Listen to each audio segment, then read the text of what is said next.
let us all go to Kakumiro to celebrate with fellow Ugandans.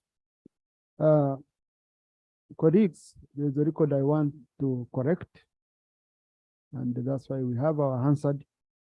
When they were compiling the Hansard, adding the votes, each one what was recorded, we found a small error from what I had announced here, as had been given me by to me by the crack. Our laws, our rules, we don't have very clear rules which provide for correction of such in terms of the House, apart from going through the motion. So I have invoked Rule 282, sub-rule 2, because under 282, the clerk is mandated to ensure that he gets a correct record of the Hansard. And then under 2, clerk does it on the directive of the speaker. So basing on that, I want to put the record, to correct the record, to read as follows: on advice of the clerk, after going through the Hansard and looking at how each and every member voted. Yeah. Sorry, I had made a mistake. It's 228. Yes, Rule 228 of our rules of procedure. Yeah. The record, the official record after combing through the crack is the yes votes were 349. The no votes were 4. Okay, and the abstain votes were 3. So I want that captured very well in the record. Okay. Colleagues, most of you are on social media. Today, after what we discussed here for a short time, have received a barrage of messages from very many parents regarding the issue of homosexuality. Very many parents. Me, what I thought I knew, I'm really shocked. But to our shock, I received the news that Kasese Municipal Council,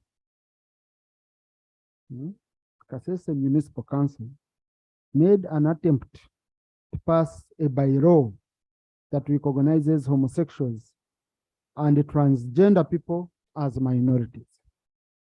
It first came to me on social media. I did the verification. My office called the clerk, called the cow, and we confirmed it.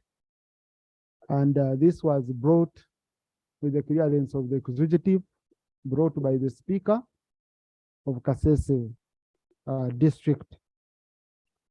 I want to make this very clear to all local governments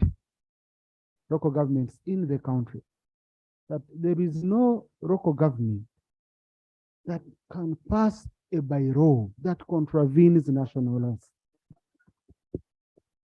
So repugnantly, I have, and this warning is very serious, and I want the Minister of Local Government maybe to train these people, because it's embarrassing. I have gotten information that the council was being facilitated by an NGO called Human Rights Promotion Awareness Forum. And they are going around the whole country. Now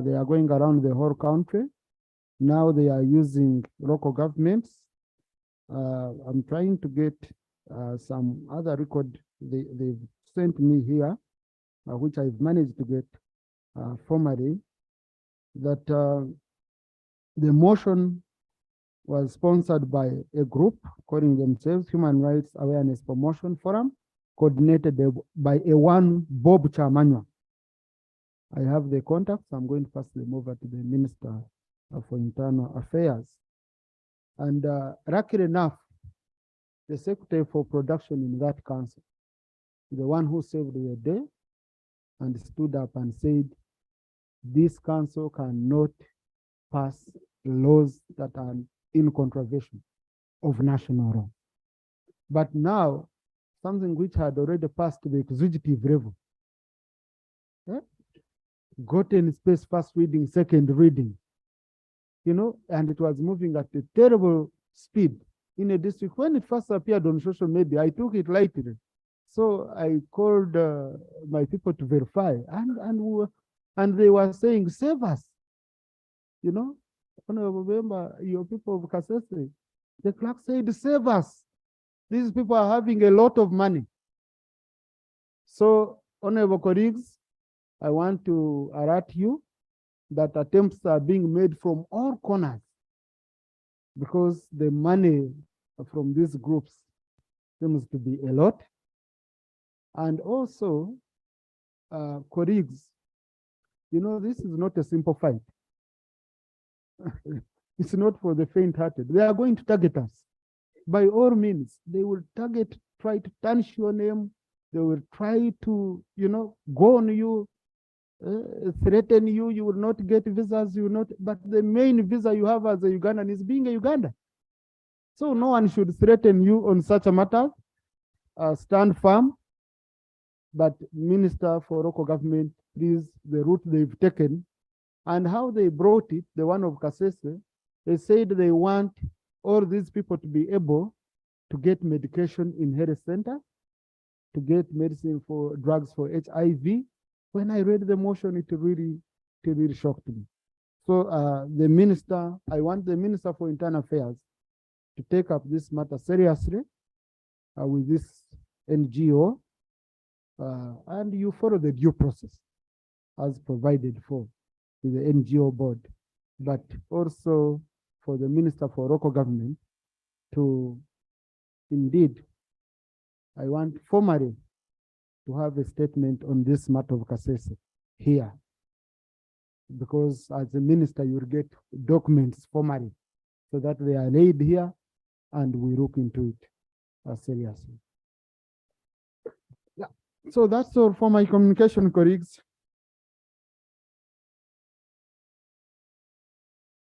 Owopa, Kyoga, Kasese. Yes, let me first speak that. Thank you. Let's use 2 minutes. Thank you very much, Right Honorable Speaker. Right Honorable Speaker, the issue of homosexuality is a serious one. And yesterday I was talking about an NGO calling itself the Key Populations Consortium Uganda Limited. This NGO, at the time of registration, did indicate the activities that they're supposed to do in this country. And it's registered by the Uganda Registration Services Bureau. But unfortunately, it is actually involved in the promotion of homosexuality in this country. Yes, as the Ministry of Health, we have defined what key populations are in this country. And these include the borders, these include the fisher folks, these include the long and place for anybody who goes against the order of nature. So, Right Honorable Speaker, we will wait for the minister to come and bring that statement. I actually received that document from a concerned parent who shared with me, and I want to thank you for bringing it up, the issue of the attempt of Kasese to pass this. But what is happening is that they are using these NGOs to reach down to the grassroots, promoting health, but at the end of it, they are doing something else. So I want to call upon colleagues, please check on what activities these people are doing in your districts.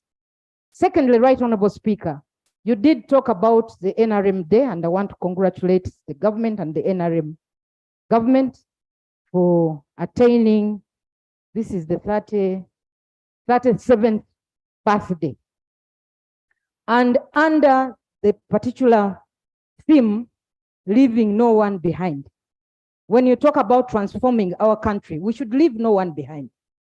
But Right Honorable Speaker, as WOPA, we did facilitate the markets bill, which was passed by this House in October.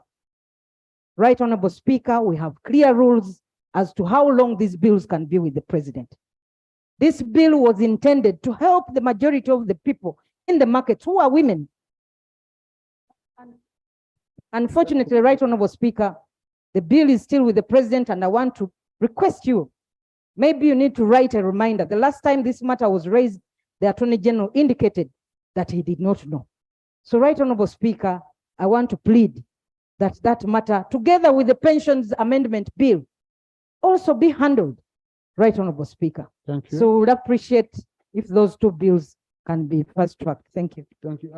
Honorable Sarah, that issue, yesterday I compiled the list of all pending bills. This is where we've not yet received responses.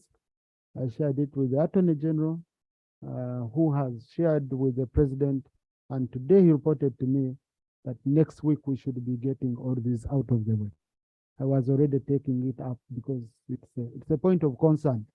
We need to always have timelines followed, especially those ones which are statutory. Yes. Minister, I will allow you a chance. I had picked. Yoga. Yes, Kyoga. All right. Yes. Thank you very much, Right Honorable Speaker. I associate with my colleagues in their submission of your statements yesterday and today. But going further in advancing the arguments, the repugnance doctrine is very much rooted in our legal system. For any legislation to be made, it must conform to the main grand norm, and that is our Constitution. A violation of the same would be a nullity to the extent of exigencies. Now, Right Honorable Speaker, yesterday we were informed of the anti-gay bill that became shelved in our courts of law. And we are aware that it was shelved because of lack of forum. Why is it that this parliament is not moving ahead to create the intended forum and bring the bill back to the House for enactment? Because we are proceeding on a wild goose chase, in a fishing expedition without a legal regime that can protect all the measures that we're trying to make in Parliament. Otherwise, we shall be doomed if we continue at the rate in which we are projecting. Thank you very much. Thank you. Your point is well noted, Honorable. I'll be giving you a response. So I had allowed Kasese.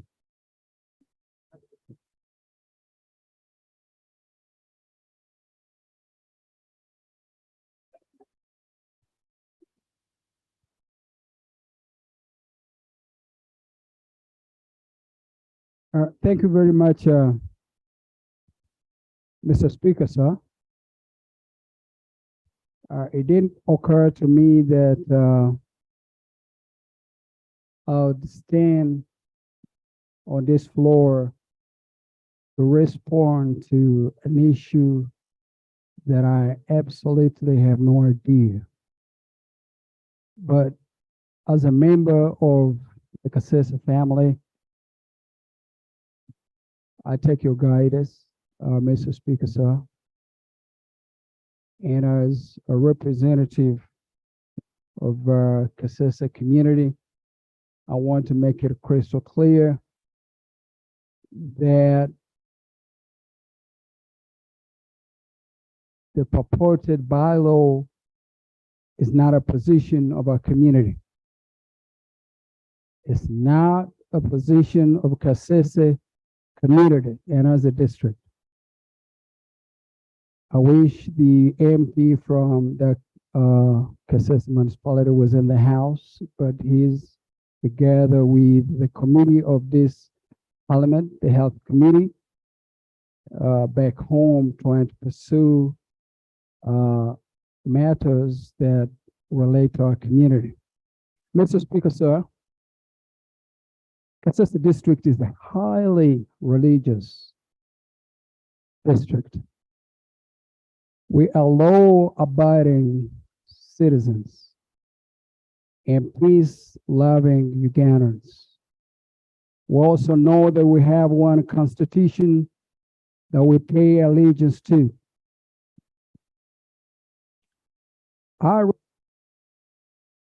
Mr. Speaker, sir. Honorable, conclude. Yeah, I really want to imagine that probably it was an oversight. But as community leaders, I think we don't take this lightly. We get deep down to the community. I've not had any one of our bishops or even the district head support anything that contravenes the Constitution. So I want to assure and give assurance to my fellow citizens that Kasese,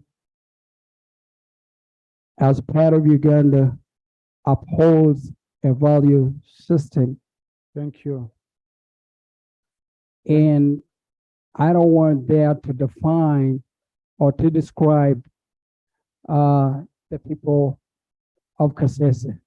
I know that my district chairperson, the RDC, my fellow MPs, and the entire Kasese leadership will dive into this.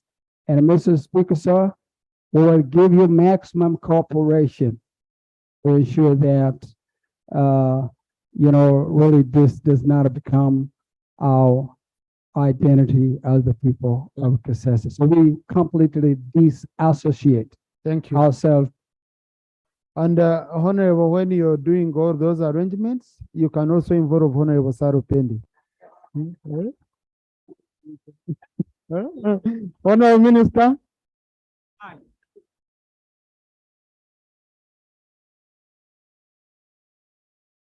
As a worker, she's the chairperson of. Thank you, Right Honorable Speaker. As a mother and an obedient citizen, I condemn the homosexuality practice because in the first place, it breaks the law and it's hurting to our young upcoming generation. When we see testimonies of those who have gone through it, they are worrying, they are hurting. So it needs concerted effort of every citizen in this country to be able to fight homosexuality, which seems to be rampant in this country. Right Honorable Speaker and my colleagues, today in the morning, one of the forums of Kabarole was condemning members of parliament who don't attend district councils. And I wish to appeal to all of us that we should take district councils as a very, very important issue. I, for one, has been quarreling because our councils 3 consecutive times have been scheduled on a Monday, and yet on a Monday, they know I'm not able because of the cabinet. So if members of parliament were in this council, things wouldn't have been what they came up with. Because they would advise, they would caution, they would condemn, and they would refuse the act of passing that illegal bylaw. So colleagues, it's our responsibility to attend councils. At least if we are very busy, one of us should attend to guide and to capture what is happening in our councils. Thirdly, Right Honorable Speaker and members, Uganda is no longer regulating the establishment of NGOs in this country. That's why they are hiding at the grassroots, where they know poverty is biting, and people will appreciate because their children are given fees, or even some adult or upcoming youths are given what to eat and what to survive on. So we need active participation of police when they are tipped off. Corruption is one of the things encouraging homosexuality, because even people get reports and keep quiet. we should debate as Parliament to come up with something very reprimanding to deter this bad habit. Finally, Right Honorable Speaker, we as Minister of Local Government tendered in. Thank you, Honorable Minister, for giving away. Right Honorable Speaker and the Honorable colleagues. Yeah, the Honorable Minister is alluding to the fact that probably if members of Parliament were attending the councils, they could have mitigated the escalation and the stage at which that motion had reached. But Mr. Speaker, the information I want to relate to the Minister in charge of local government, because I grew from the stages of local government. Once the local governments do not take a critical position of inducting members of councils, we have a lot of messes in those districts and lower local government councils, because we have, whenever we want to cut money, we cut the money to induct councils. And therefore, most of the councils are ignorant of the laws. So may you, Madam Minister, take it upon you, and even this House, as we are processing the budget, consider induction of councils and even their staff to make sure they do a good job down there. Thank you. Honorable Minister, conclude. Okay, in conclusion, Right Honorable Speaker, that was my fourth point, that we as Minister of Local Government budgeted for induction of all the councils, but the budget was completely crossed, and we got a letter from Mr. Ramadan Gobi telling us that there is no money for induction. I will lay that letter here. So members, Thank you. when we are budgeting, we need support. We need Thank you. support because. Thank you. Honorable Minister, please, your take. Let me conclude Please, like please. this. Matters Let of me national conclude like importance. this, Right Honorable Speaker, that the Minister of Local Government is willing. And the last financial year, we inducted some of your councils. But where do we get the help? We need help so that when our budgets are set, we are given the money. Thank you. Even before. Honorable Minister, Honorable Minister, take your seat. We shall be discussing budget framework paper. You can raise your issues around that time. Yeah, Honorable Chintu Brandon, matters of national importance. We are using 1 minute each so that we do Thank you, quickly Right on matters of Honorable. national importance. Thank you, Right Honorable Speaker. I rise under Rule 64 of the Rules of Procedure of Parliament to raise a matter of national importance concerning 105 children that have died under the unqualified foreign medical worker. I'll not give a background, Right Honorable, but just briefly. Right Honorable Speaker, we have had a non-qualified medical worker in Jinja under Saving His Children Center for Children. A one case called Rinch Binch, an American missionary, who has been conducting, they have been conducting a center as medical workers with no non-qualified medical team. This charity organization has really closed. It has been causing a lot of. Honorable, switch on and conclude. Switch on. So I'll briefly go to the prayers, Right Honorable Speaker.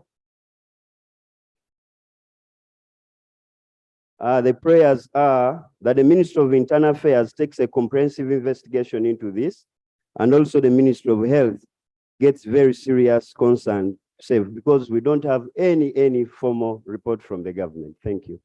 Honorable Minister for Health.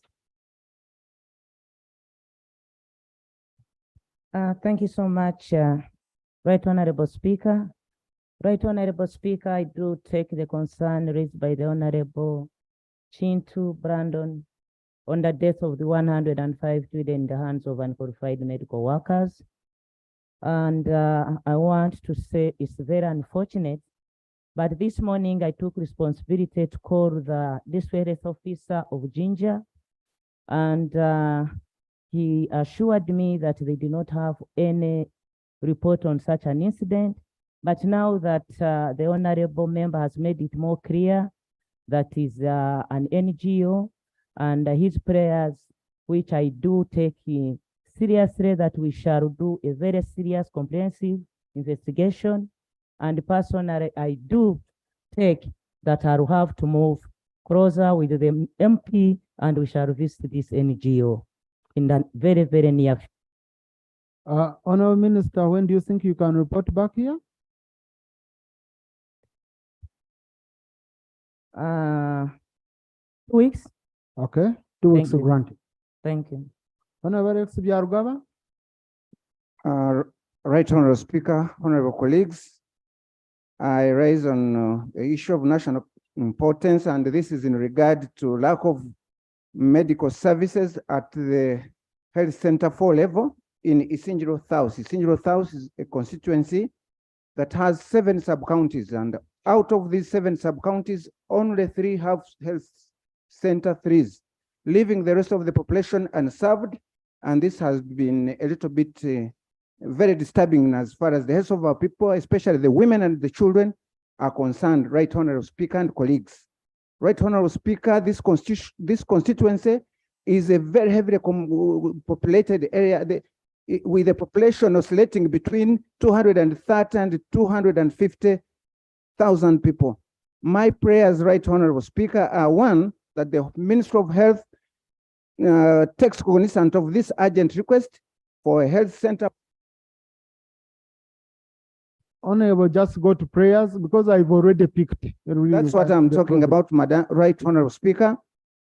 And I would like, therefore, to request, my prayers are that the ministry takes interest in ensuring that Isingiro South gets a health center for like many other constituencies as it contained in the policy statement. Number 2, that an upgrade of health center 3s.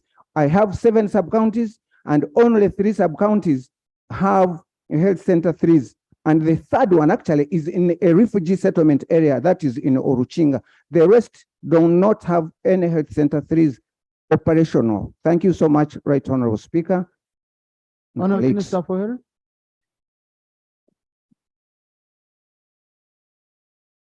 Thank you. Thank you, Right Honorable Speaker. Right Honorable Speaker, I do take concern of the member, and I want to report that I had a call and talk between me and Honorable Alex as I was in touch with the district health officer of Isingiro district, and in particular on the issue of Isingiro South, of the issues that he has raised. Right Honorable Speaker, one, I want to make it correct that Isingiro South was carved out of it of Isingiro West. So Isingiro West constituency is a new constituency where the original health center 4 was. And this health center 4 remained in the new carved off, leaving Isingiro South without health center 4. And it is a policy. It's a policy that at all health center 4s, we should be having, at every sub-county, we should be having health center 4, but due to fund, at every sub-county, Constituency. health center 3, Yeah. and at a constituency, a health center 4. But due to funds, and we have been here, I want to put it right again that I checked with the population officer of Isingiro, and they told me that Nyachitunda population is 123,688, and the policy is no. But however, Right Honorable Speaker, like you are aware, even in your own constituency, everybody here, we have lists and lists for all within the policy current that as a ministry would want to see that they are upgraded to health center 3s and health center 4s, knowing that we don't have enough funds for districts. But once we get this funding, however, I still take charge to continue with the member to find out whether the requirements, the council, they have put them in place, then we'll put into the consideration among. But we want to finish those we have started. Thank you, Honorable Thank you. Minister. Honorable Kahonda. Thank you so much, Right Honorable Speaker. Right Honorable Speaker, I rise on a matter of national importance regarding the non-payment of employees for Posta Uganda. Right Honorable Speaker and members, as we are aware that Posta Uganda is a government parastatal and the wage takes first call on the expenditure of every entity. Right Honorable Speaker, in this regard, I want to bring it to the attention of this House that some of these employees were last paid in May last year, May 2022. And the Right Honorable Speaker, it was on this note that the MD of Posta Uganda, through his official email, wrote to all staff that the money that had been paid, which was for May, for the lower cadre, for the senior cadres, and December for the lower cadres. And in this regard, Right Honorable Speaker, I beg to lay the memo, the emails from the MD of Posta Uganda. Just first do your prayers and then you come. My prayers, Right Honorable Speaker, are one, the Minister of Finance to update this House on all the monies that were released to Posta Uganda, and the Minister of ICT and National Guidance to update this Parliament as to why these employees were not paid their salaries. Because these employees, Right Honorable Speaker, were paid even segregatively. Honorable, you're going into details which we can't handle here. Yeah, those are my Honorable prayers, Right Minister. Honorable Speaker. But come and lay table.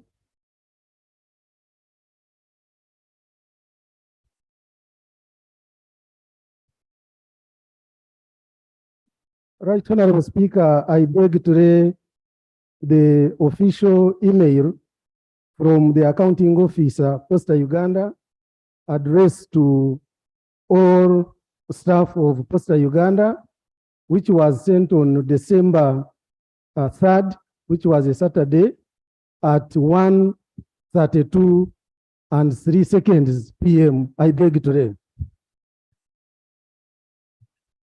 Thank you, Honorable Minister. Thank you, Right Honorable Speaker and honorable colleagues.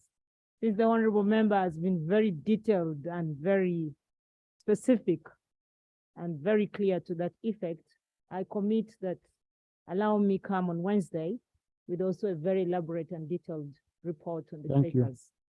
Please. Honorable Peter Ken.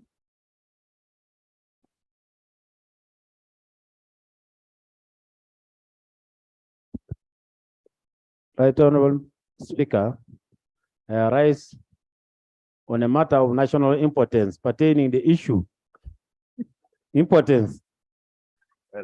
Matter of importance pertaining the issue of incomplete construction of valley tanks in Kosiroi. Honorable, you're protected. Go on. Thank you very much, Right Honorable Speaker. The construction of a valley tank in Korisai village, Lotome sub-county in Upper district. Right Honorable Speaker, the water situation in this sub-county is bad and the livestock move for more than 20 kilometers in search of water and risking insecurity from cattle rustlers and other complaint of animals getting lost from the distant. Yeah, my prayer is one, the Minister of Agriculture should task the contractor to go and redo shoddy work. Honorable, that's an important statement. So, the Right Honorable, Right Honorable Speaker, my prayers are one. The Minister for Agriculture should actually help the community in such that the constructor comes to redo the work in this area. So the relevant state organs should investigate this issue where the contractor was paid all the money and the work where no work has been done. I beg to submit. Thank you. Government.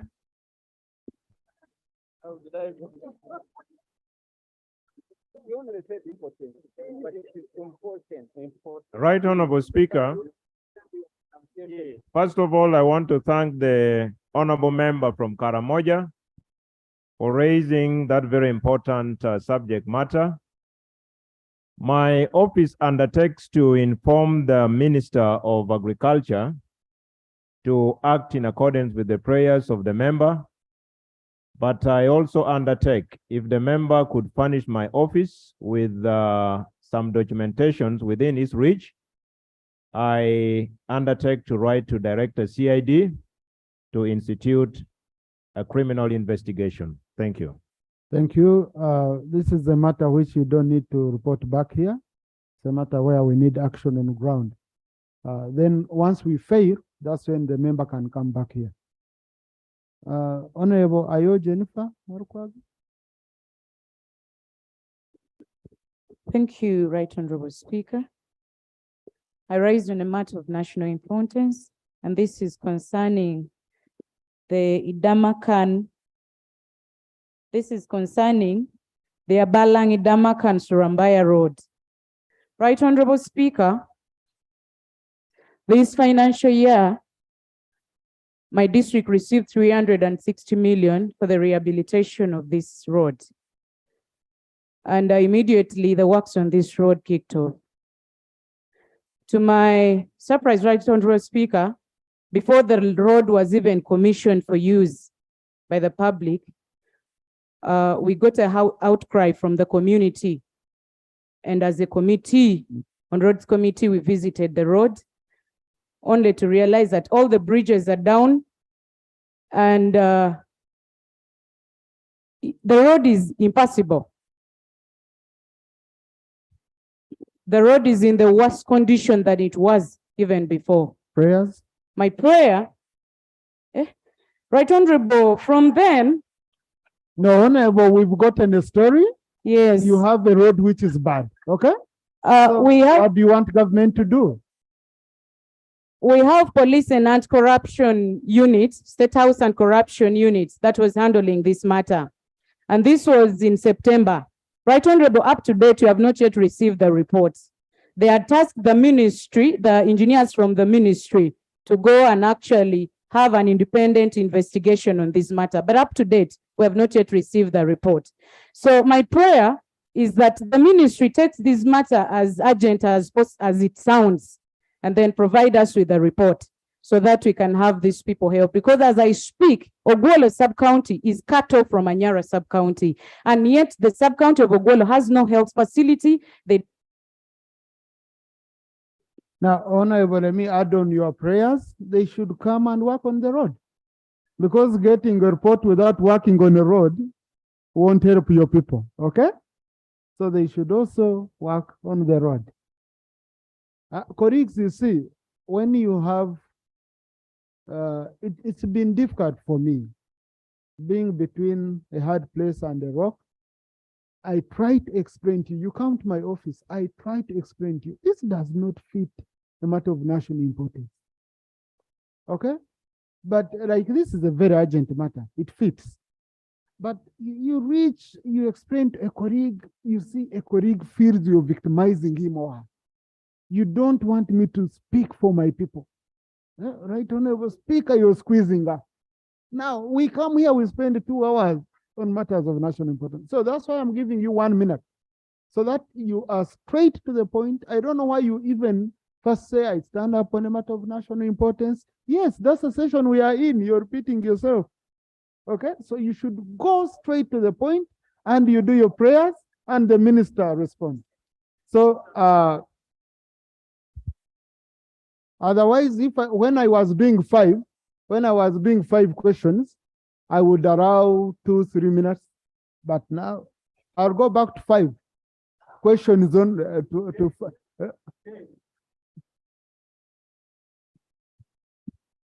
Right Honorable Speaker, the road the honorable member is talking about leads to Aleptong from Kalaki. So I am equally conflicted. But I undertake to notify the Minister of Works and Transport to come and explain to Parliament what transpired on this road with the view of rectifying what has gone wrong. Thank you. Thank you. Honorable Adua Abudu.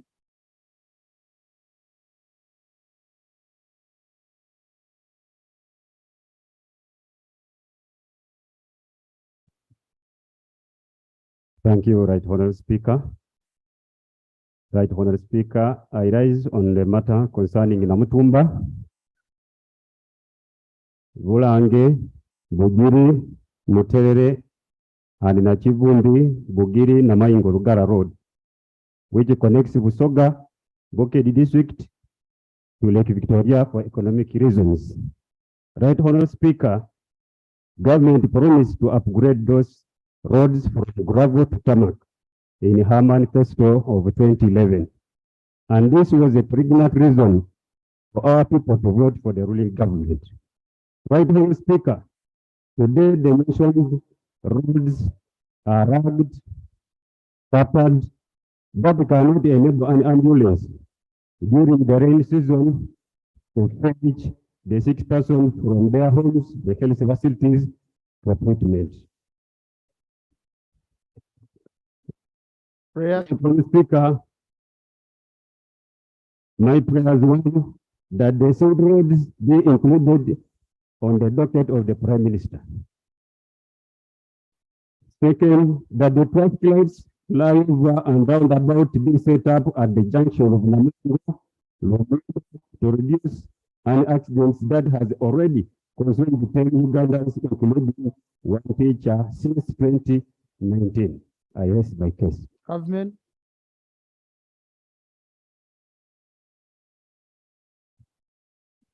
Right Honorable Speaker, as a matter of fact and principle, I know that a number of roads have been earmarked under NDP 3 to be upgraded, funds permitting.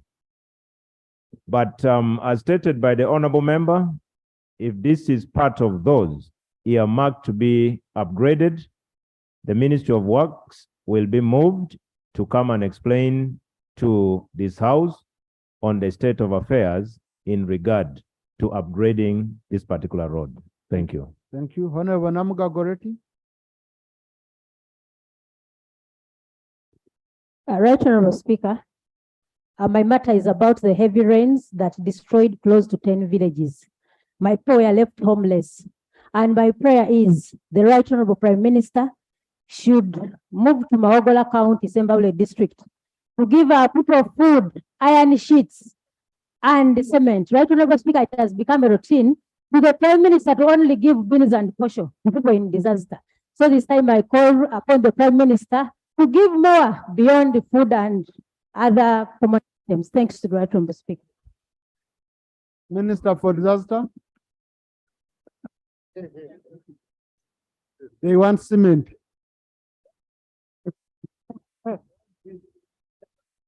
Thank you, Right Honorable. I want to thank my colleague for raising the issue. Right Honorable Speaker, we are very much aware that we have issues of finances. The best we can do to respond to disaster is to give relief or to respond to instant disaster need. So when you talk about cement, that's long term. And we have ministries that do development projects, not disaster. Now, the policy has changed, members. We only give iron sheets to institutions that have been affected by the disasters, not to households. So we are here on the budgeting season. All we need as a ministry is just to support the Ministry, Office of the Prime Minister. We should be able to support your schools and also other non-food items, but not cement not beef. Thank you. Honorable Ndiwarana. But Honorable, you've not, okay, no, oh, she will come back. Don't mind. She's coming. Thank you, Right Honorable Speaker. Honorable Namuga is my neighbor and we are affected by the same issue. That's what I brought to your office.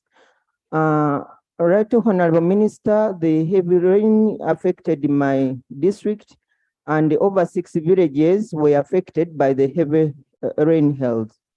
Right Honorable Speaker, I would like the Minister for Disaster and Preparedness to give our residency shelter and food.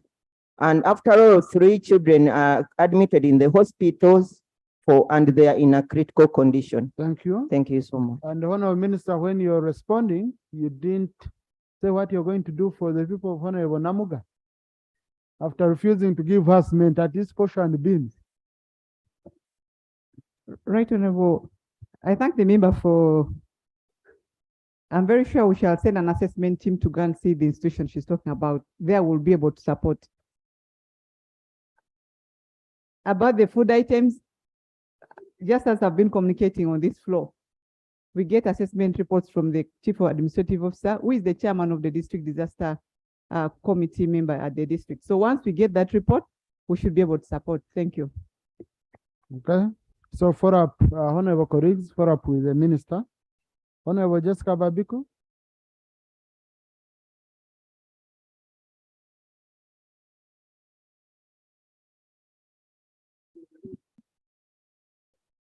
Thank you, Right Honorable Speaker.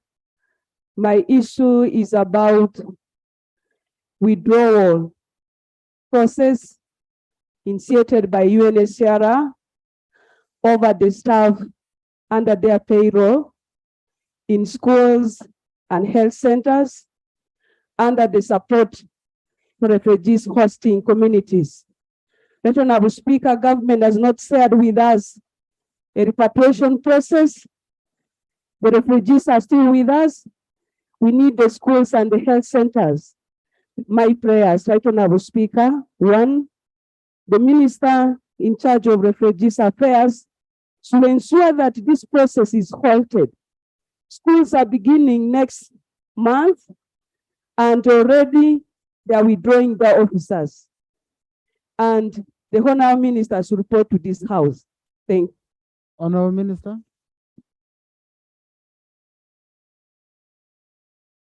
I think. Thank you, Right Honorable Speaker. Honorable Speaker, I take the concern on behalf of the area for the Minister of Health, because the honorable member raised that the donors are withdrawing personnel from health centers. Right Honorable Speaker, it's very unfortunate. Some partners have scaled down on support due to inadequate and insufficient money. But as a ministry, we are engaging the district locals that are hosting the refugees. Good enough, I've visited all the 8 districts that host the refugees. I understand the areas better. And as a ministry, we shall continue engaging these donors to ensure service delivery is not discontinued. And at another stage, we shall come to require for support in case the donors completely say they are withdrawing. Thank but you. We are in touch with the local administration. I thank you. Thank you. Honorable Azza.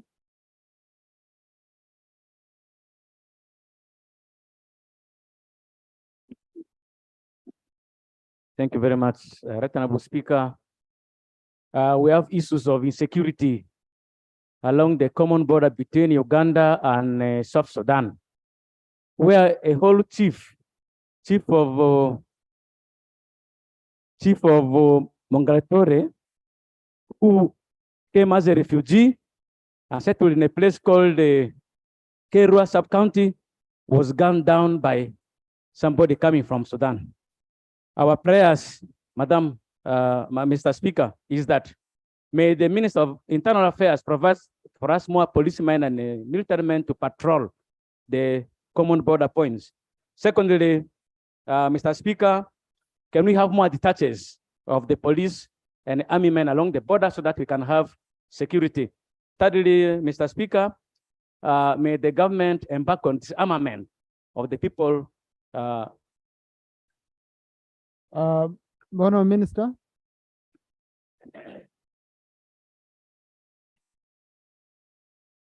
Refugees.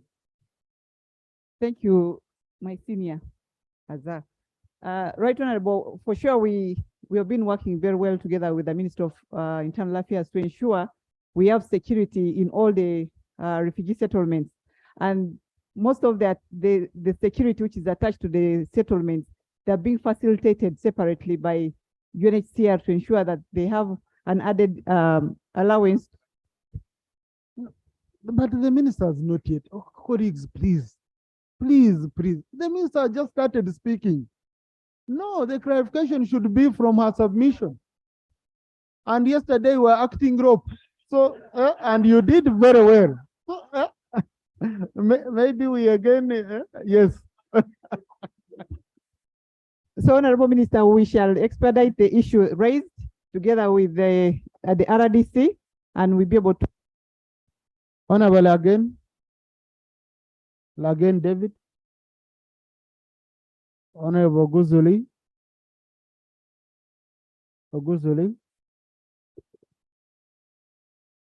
Mr. Speaker, agricultural cluster projects and UGIFT projects under Ministry of Education and ACDP and agriculture have stalled in various parts of the country.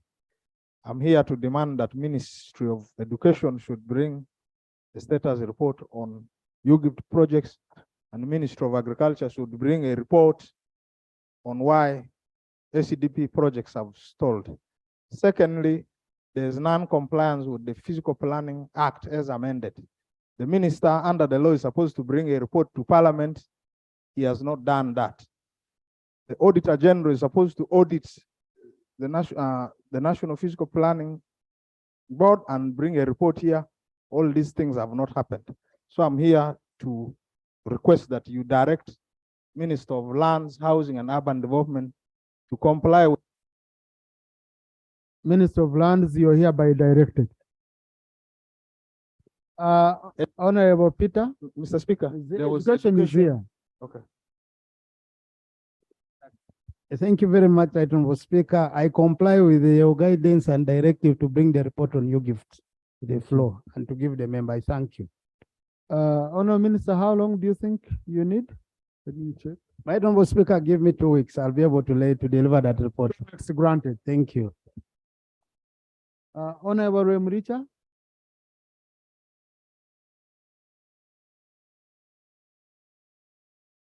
Chief Whip has captured. Thank you so much, Right Honorable Speaker, for the opportunity. Comply. The Right Honorable Speaker and Honorable colleagues, I raise on the matter regarding Weramule government-aided secondary school. This school, the Right Honorable Speaker, was grant-aided by government in the financial 2019-2020, but it lacks structures. And I wrote to the ministry in the year 2022 and 2021, but I got the response that they will consider our school. But up to now, in the financial year 2020-21, we missed, even this coming financial year, we are not anywhere. Students are studying under some permanent structures that were constructed by community and in the sorry state, and soon they will collapse, endangering the lives of our young ones. My prayer, the Right Honorable Speaker, one, the Minister of Education should send a technical team to Ntoroko district to learn and with a view of getting remedy. Two, the Right Honorable Speaker, I beg the ministry in this coming financial year, at least this school should be considered because students are learning in a very terrible situation. And the Right Honorable Speaker, I beg to lay these documents, the correspondence with the ministry. But you don't need really honorable, eh? Okay, because there are some photos of the current structures of these, because I wanted them to be captured. The minister is here. Okay, I beg to. You've laid them before the minister. Thank you so much, Right Honorable. It's much better. Let him go with the records. Honorable Minister.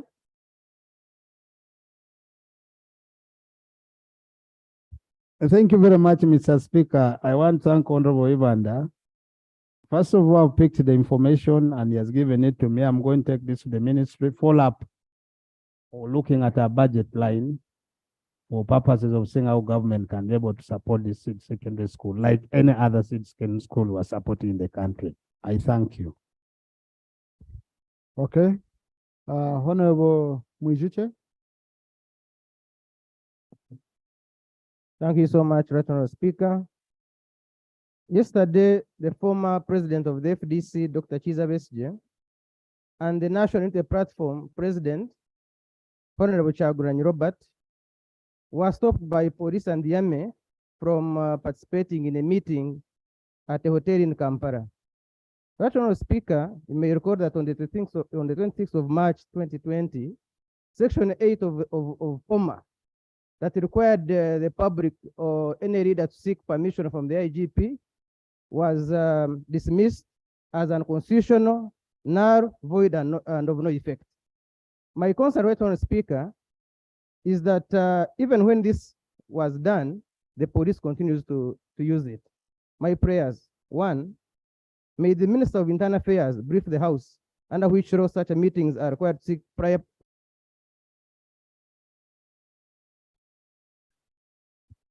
Two, since I heard the spokesperson of police saying there is a terrorism threat in Kampala, may the Honorable Minister of Internal Affairs brief this House if terrorism threats are only targeting opposition leaders in Uganda. Thank you very much, Right Honorable Speaker. Minister for Internal Affairs on Wednesday, come with a response to this issue on the floor. Honorable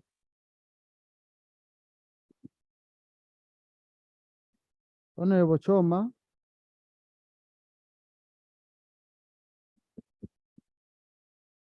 Thank you, Right Honorable Speaker. The matter of national importance I'm raising relates to the social and economic unrest being experienced by my people and our people as a result of their crops being sprayed and destroyed. Right Honorable Speaker, around 2000, the army leadership gave land to the people of the surroundings, that is Bihanga Army Barracks, and they started cultivating it. To that effect, we thank government for that mercy. However, just late last year, without notice, people's crops were sprayed, destroyed, and people are just languishing without food. Kids are soon, but they don't have hope for that. Right Honorable Speaker, prayers. It is my prayer that those whose gardens were not destroyed but are being denied access be allowed access to harvest their gardens. Two, that those whose gardens were destroyed be given food reliefs by government, be given financial reliefs for taking their children back to school and to enable basic needs, and also to be provided with crop seeds for planting purposes for the next season in their own gardens. I beg to submit.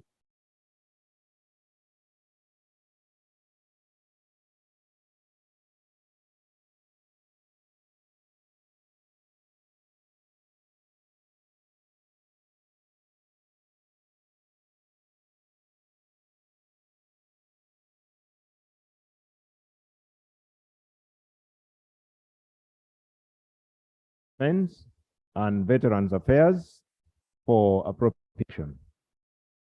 But honorable colleagues, now let me do something very unorthodox. Okay?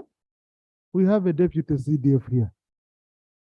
And this is an issue of the UPDF. The deputy CDF for my brother, the army gave land to the people of Bihanga to use. Around 10 years ago, they've been using, but from nowhere, without any warning and all what, They came, they started spraying and destroying the crops. So the honorable colleague needs your intervention. I'm sure Honorable Boss doesn't have much details than the deputy CDF, who is the head of the. So can you volunteer? Because you see, for him, he cannot be compelled. These colleagues, I cannot compare a member to speak. I can only request him to volunteer if he can help on this matter or promise to take action, at least as a deputy.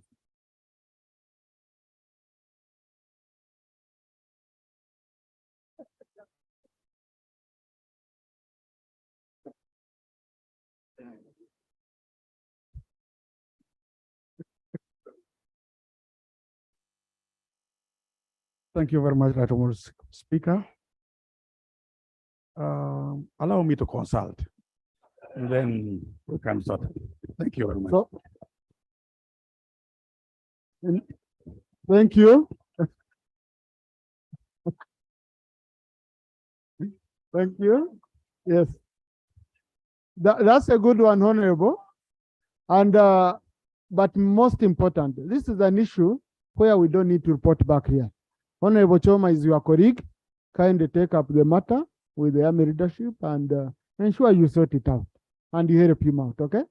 Honorable Court.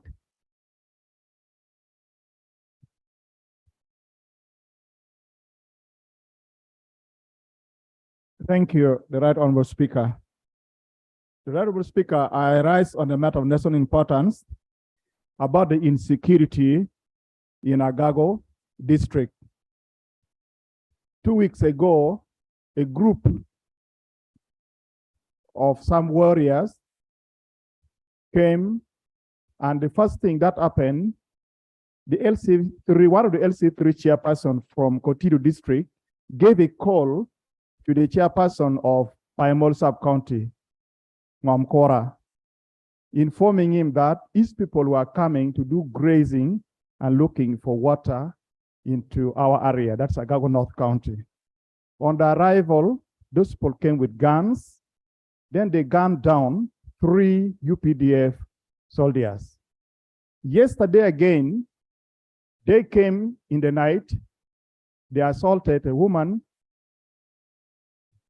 from Omia Pachua, Kasisiro, Lujim, Paris, that's still in Agago North County.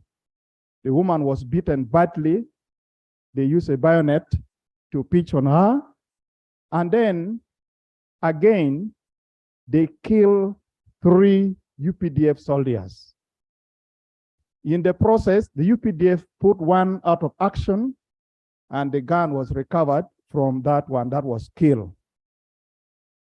The other one who killed 3 UPDF took away the guns and went with it.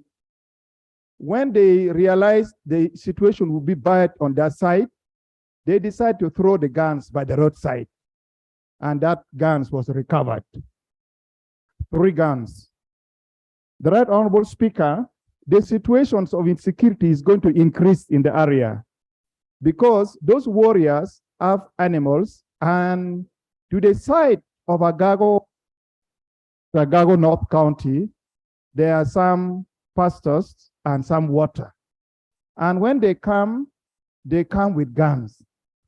My prayers, one goes to our colleagues, members of parliament who are UPDF who are here, so that they also take keen interest on this thing. Because we have tried our best, we have been writing letters, we have been going to the ministry and wherever, even to this floor of parliament. Now that they are part of us, and they're also members of parliament, they are here. And amongst them also, Deputy CDF is here. Why don't they take interest? They move with us to the area. They move with us to the area. And then they also talk to the UPDF who are there in the front line of the operation. Because it's if they also demoralized. Number 2, Mr. Speaker, one of my prayers again is so that we who are members of parliament coming, who come from the 2 sub-regions, from Acholi sub-region and then Karamoja sub-region, we take a deliberate plan. We move as a team and talk to this community. By that, is going to reinforce and bring that kind of relationship building also, especially those one who doesn't want to take up the matter in a good way. We move as a team, because if the chairperson can take a step to call a counterpart in another sub-region about that my people are coming to grace, and then they come with guns, that means leadership from those two sides can intervene in the matter to solve the kind of problem. Now, the last one, Mr. Speaker, people are running away from their homes and they are in IDPs, especially Nomia Pachwa. My prayers is that let the government come in, give them some tent, give them some food, boost up prayer in the whatever you want to understand it, in the area, because at the end, we want to offer security to our people. Thank you. Let the ministry who is responsible for food relief to help Honorable in the IDPs come there. Thank you so much. Let me start with the Minister for Disaster and then Government Chief Whip. Thank you, Right Honorable Speaker. Honorable Speaker, we're getting this information of displacement today from here. We're going to expedite and find information from the CAO to let us know how many IDPs we have in the area. Because we all know very well that the previous season, again, when we had the same challenge, we managed to visit internally displaced people in Kapelebyong and also in Agago district, and we're able to give them relief items. But Honorable Speaker, I want to speak as someone who comes from Karamoja, if I'm given it. Thank you, Right Honorable Speaker. Right Honorable Speaker, the issue of Karamojong is going to graze at the neighboring district. We know it has been a challenge because of the drought. The drought, members, is coming all the way from the Horn of Africa. It is biting. When those people are coming, we expect leaders from both sides to have people from Lango and Karamoja within the side of Kotido to have a meeting to harmonize. This is what we do with the Pokots. Right Honorable, as we speak right now, I have cows from Kenya, from Baringo, from Amakuriat in my constituency. They came from Kenya to graze in my constituency. That means they're even right now in Bukedia, the speaker's constituency. But we speak, we talk to each other. We need to engage as leaders to make sure that people who are affected are protected, first of all, because it involves security. It also involves the local leaders' involvement. Thank you. Thank you. Yes, Government Chief. Right Honorable Speaker, the issue raised by Honorable Court is sensitive and it involves life and death. And as we have heard, some lives were lost. And we condole with the families. Right Honorable Speaker, in the absence of a minister from Ministry of Defense and Veterans Affairs, I would wish, if it pleases your chair, to invite the Deputy Chief of Defense Forces to provide information within his reach as we consult further on this subject matter. So that means the area of you first consulting has been cut off, but also the colleague needs help in his community.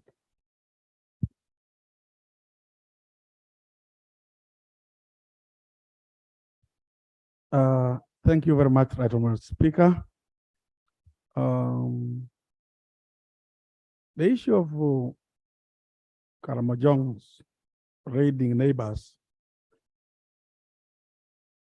has been there even before I was born. But the government has done quite a lot and dealt with this situation. What we are seeing now is what I could refer to as criminality.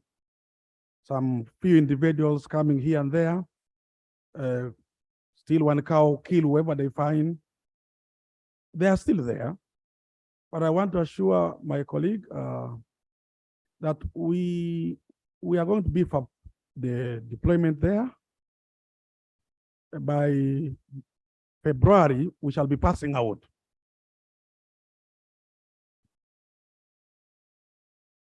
by February, Point of order. we shall be passing out over Order, sir. 10,000 Order. LDUs. Honorable, we have a point of order. Eh, You know, in Parliament, civilians order generous. It's the only place.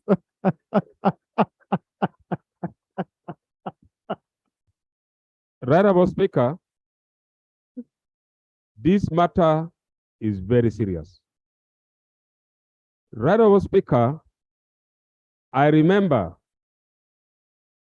the members of Parliament from Acholi have been raising this very important matter for so many times.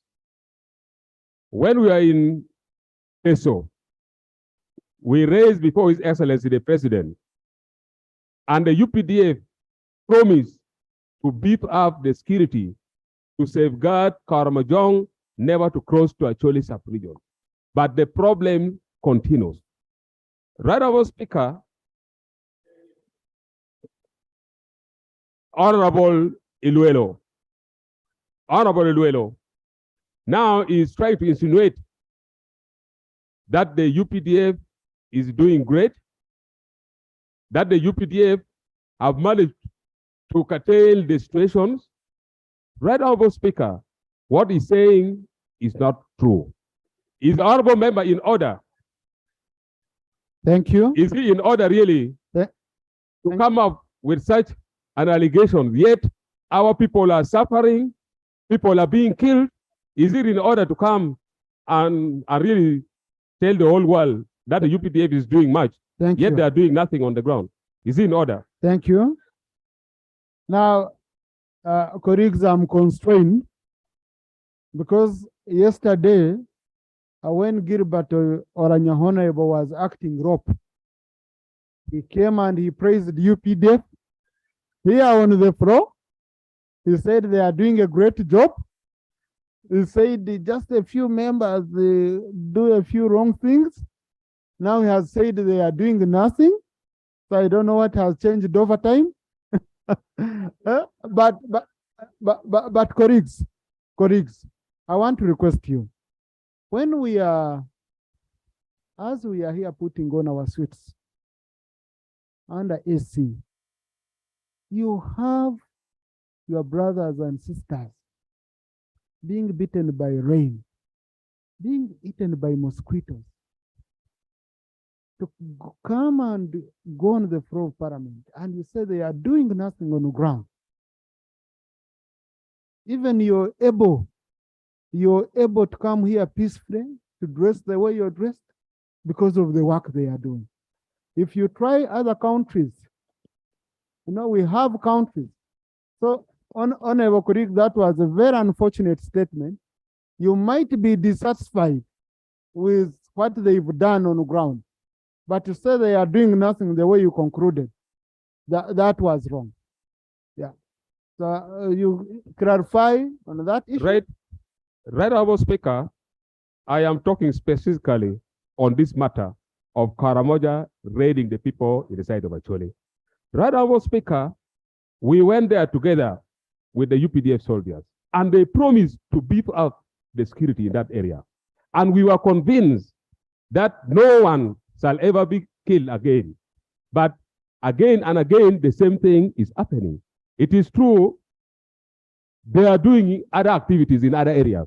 But within that area, right, Honorable Speaker, controlling Karamoja, with the Agago district, I think our UPDF should pull up their socks. They are not doing as expected. That's better, okay? Thank you, right, Honorable That's Speaker. much better. Thank you. And Honorable, also remember, the Honorable colleague said we have lost 6 soldiers. 6 soldiers. The people you are saying are doing nothing are dying. We have not lost any MP in that area. We've lost soldiers. So please, there are issues really. But the final statement was much better, that they should put up their socks, because the community is demanding for security. So do you want to add on anything? That was enough. Honorable, please ensure. Colleagues, please. Honorable Minister, no, please. Honorable Minister, please know. The issue of saying the Karamojong should be withdrawn. People should know it's raiders. They are thieves and criminals every other part of this country. They are not called Banyankole, they are not called Baganda, but they are thieves. Let us say raiders or thieves. I beg to submit. We can say thieves from Karamoja, not everyone.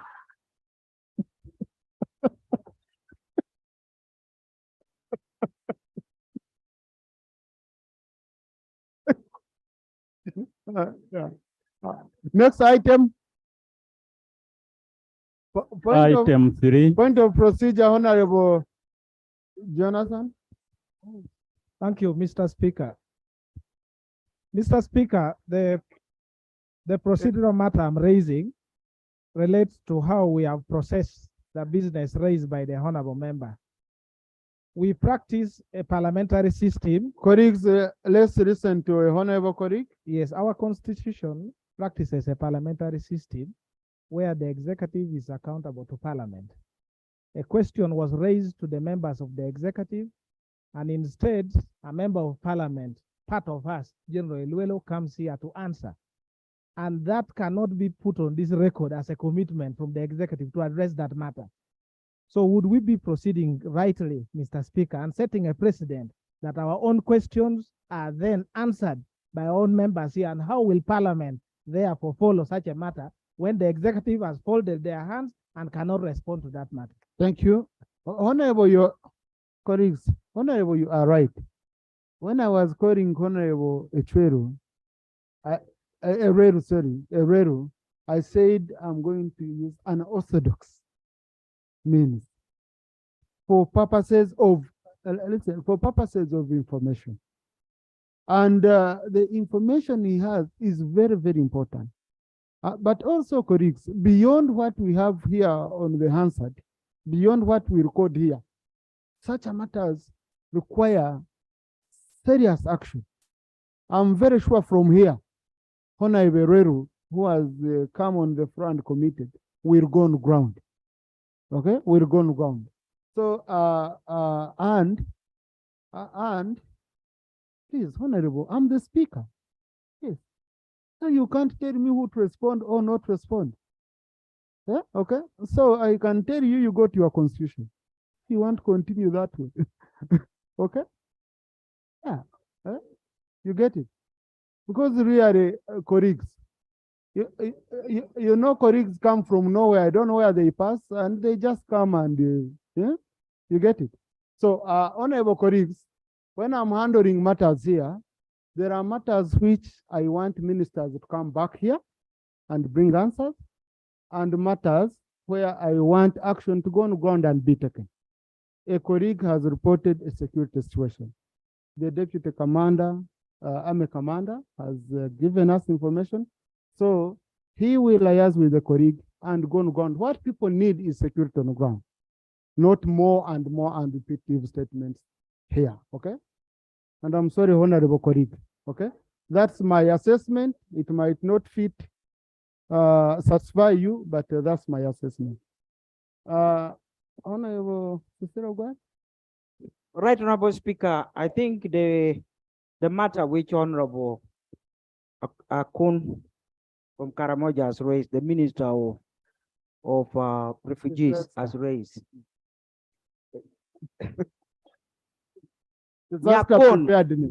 Nyakon, I didn't want to say it in full because Nyakon means somebody who is always, doesn't wants attention all the time. But I think being a minister, she doesn't have to work hard for our attention. Right, Honorable Speaker, that information is very important. I think whatever we do, we should promote what unites Uganda. We all know traditionally cattle rustlers are known as cattle rustlers. And we know cattle rustlers rustle cattle through Acholi, Lango, Teso, and beyond. I don't know whether Karamojong are so many to raise animals, clearing all the animals in Lango, Acholi, Teso, and beyond. I don't know. So I think let us be careful about using the word Karamoja, and let's insist on using the word which we use ever since the UPC days of the cattle raiders, cattle rustlers. I think that would be better. It would at least quench that pain which our daughter is feeling at the moment. And Right Honorable Speaker, even the celebration of tomorrow, if some of us don't go there, it's because we want to promote unity, because anything that makes you remember the wrong way should be avoided. We know 26 brings bad memory for some of us and should not be celebrated every year. It's important. I know, please. That's very important advice from our elder. I think it has been noted. Honorable Nyanzi had an issue.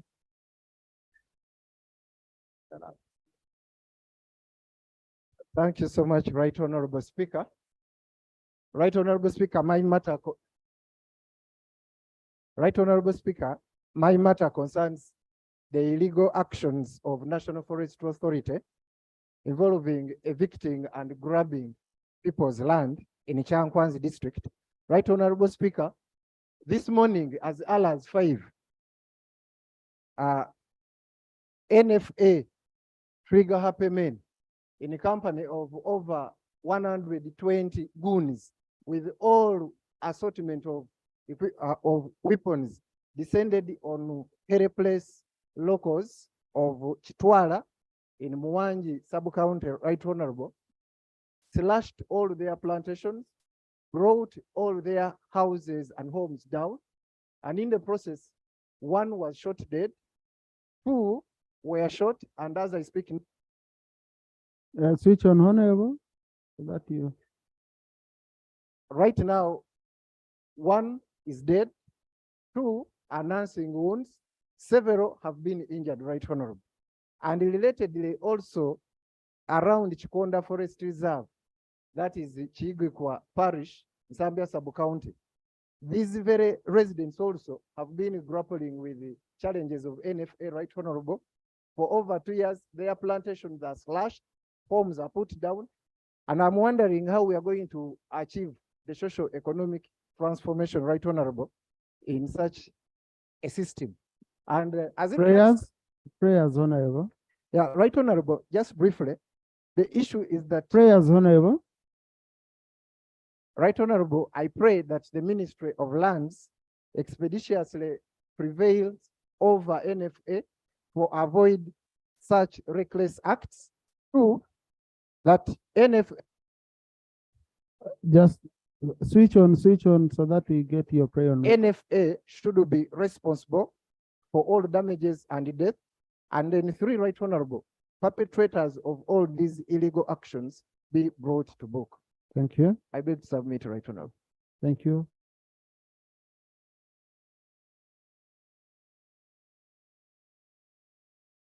Right Honorable Speaker, it is a known fact that within the country, there are gazetted national forest reserves. I undertake to give notice to the Ministry of Water and Environment, in this case, not lands, to first of all come and explain the circumstances surrounding the land in question. Is it public land or does it belong to these Ugandans who have been disturbed this morning, such that from there we are able to establish the facts and the way forward. Thank you. Thank you. Honorable Barimwezo. Thank you, Right Honorable Speaker. Right Honorable Speaker, Cabinet and the Parliament approved a loan from ADB and French Government Agency to construct Kampala Jinja Express Highway. It also, in addition, secured a grant from EU to construct the same. It's now over 4 years, Right Honorable Speaker.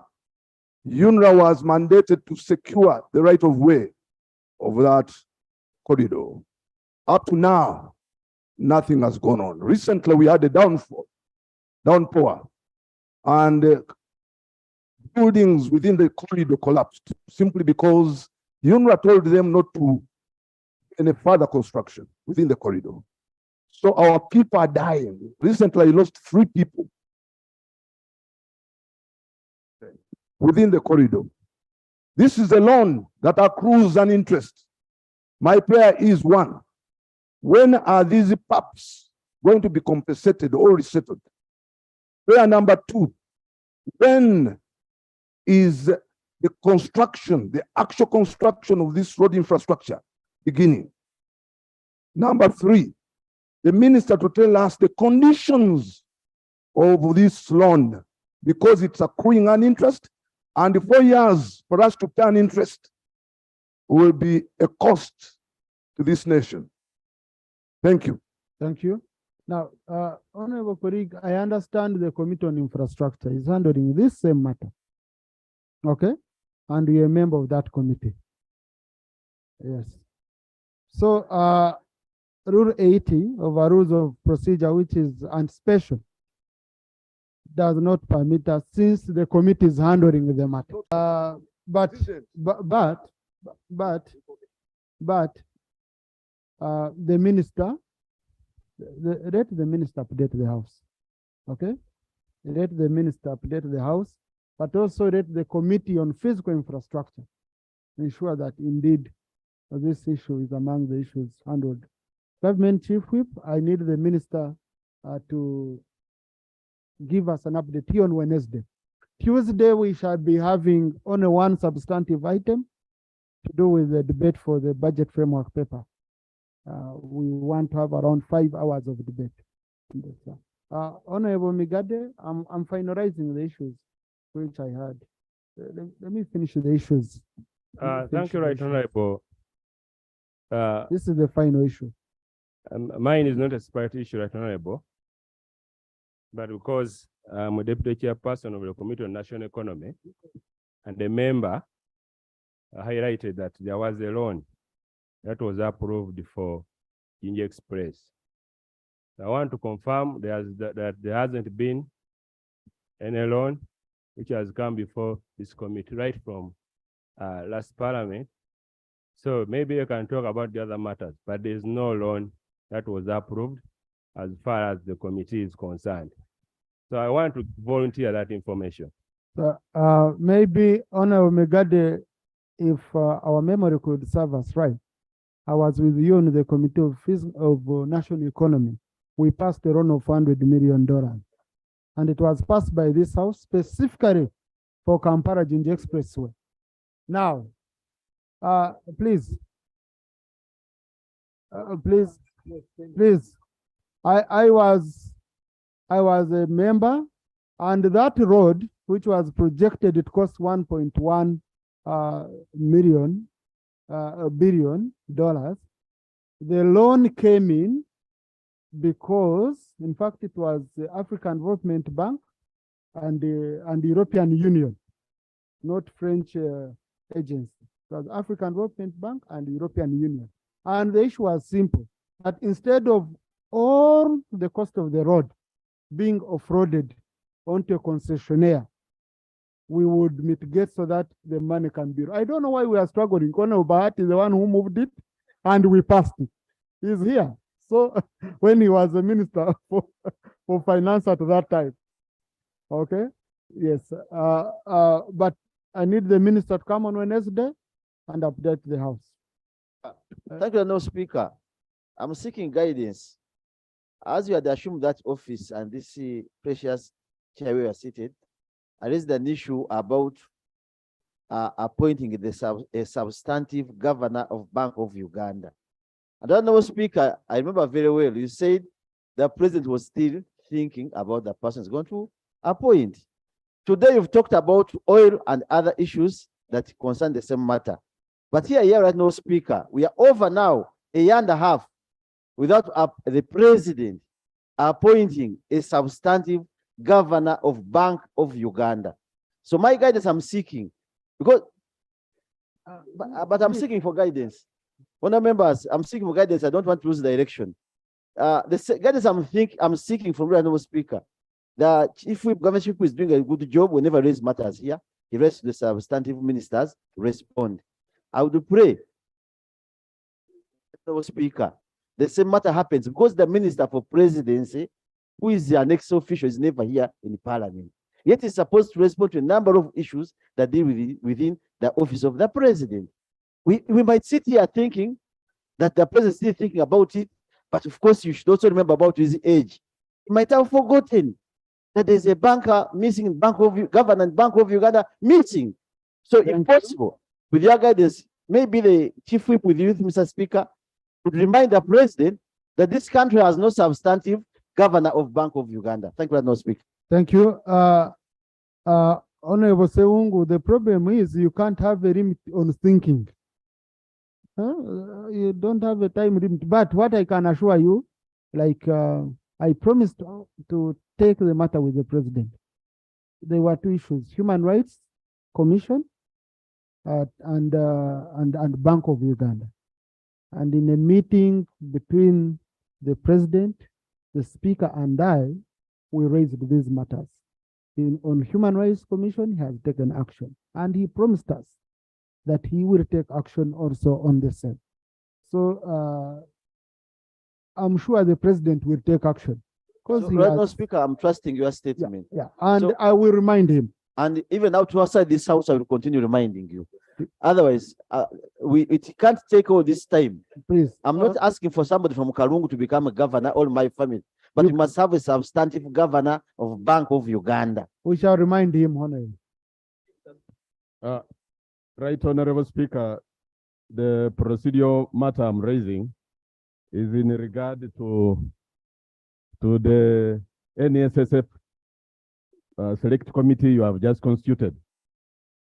Mr. Speaker, the membership of that committee with the Honorable Bakabulindi would be conflicted because he represents the workers, and because of that pre-existing relationship with the fund, it would easily influence the outcome of the decisions of that investigation.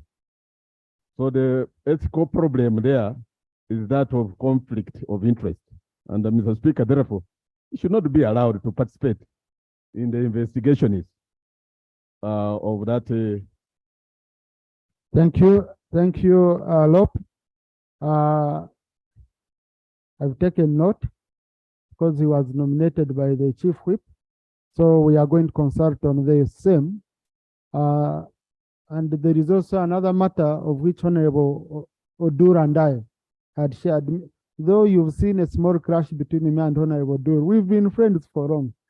And even from here, I know he will take me for tea. But I will first demand an apology from so just take it lightly, what was between me and him. That's how we are. There is a crash and we make up immediately. So, but on that issue, it will be part of the issues I'm going to discuss, consult on, and then we shall pronounce ourselves. Yes, Honorable Boss. Right, Honorable Speaker, just for the record, the acting LOP, who was one time referred to as a bishop, has said that Honorable Bakabulindi Charles will be conflicted.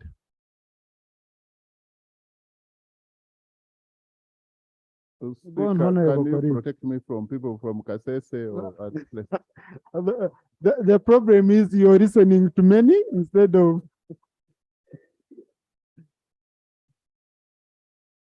Just for the record, that conflict of interest, there is a procedure. It's not a crime. If we are to follow that strictly, then nobody would even sit in any committee. Nobody would even be a judge. Nobody.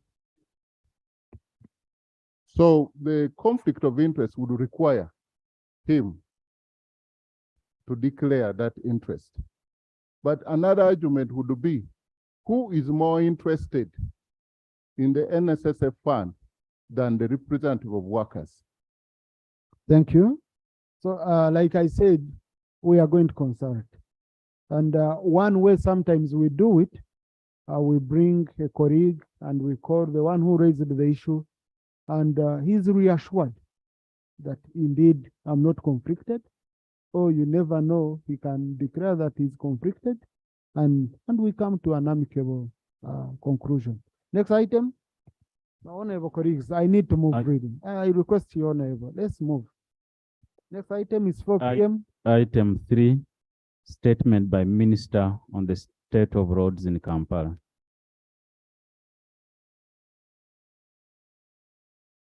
Honorable Minister for Kampala.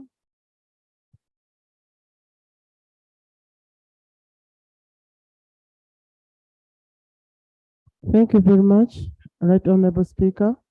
Report on the roads, the report on Kampala City Roads Rehabilitation Project. Right Honorable Speaker and members of Parliament, at the first sitting of the third meeting of the second session of the 7th Parliament held on Friday, 6th January 2023, you guided that the ministry presents a comprehensive statement to the House on the status of the road network in Kampala and the utilization of the loan on Kampala City Roads Rehabilitation Project. Right Honorable Speaker and members of Parliament, we are aware that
and 1,487, a total of 70% are unpaved.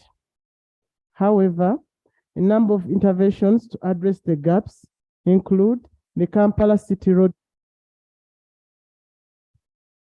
the Kampala City Roads Rehabilitation Project as part of a citywide infrastructure improvement program that seeks to meet the government's long-term development strategy as outlined in Uganda's Vision 2040. This aims at increasing and improving the quality of infrastructure to foster transformation of the Uganda's economy from low income to a more competitive upper middle income status. This project is aimed at addressing congestion in the city of Kampala through improvement of road networks, upgrading of traffic junctions, and enhanced drainage capacity to mitigate flooding of the streets. Right Honorable Speaker and members of Parliament, as you may be, Parliament of Uganda passed the loan in 2020, having considered the economic benefits to the city. The funding covered 29 roads and other roads infrastructure. That is 7,970 kilometers of roads. Some of the road section will be dual carriageways, thus increasing the length of 83.7 kilometers, complete with associated drainage works.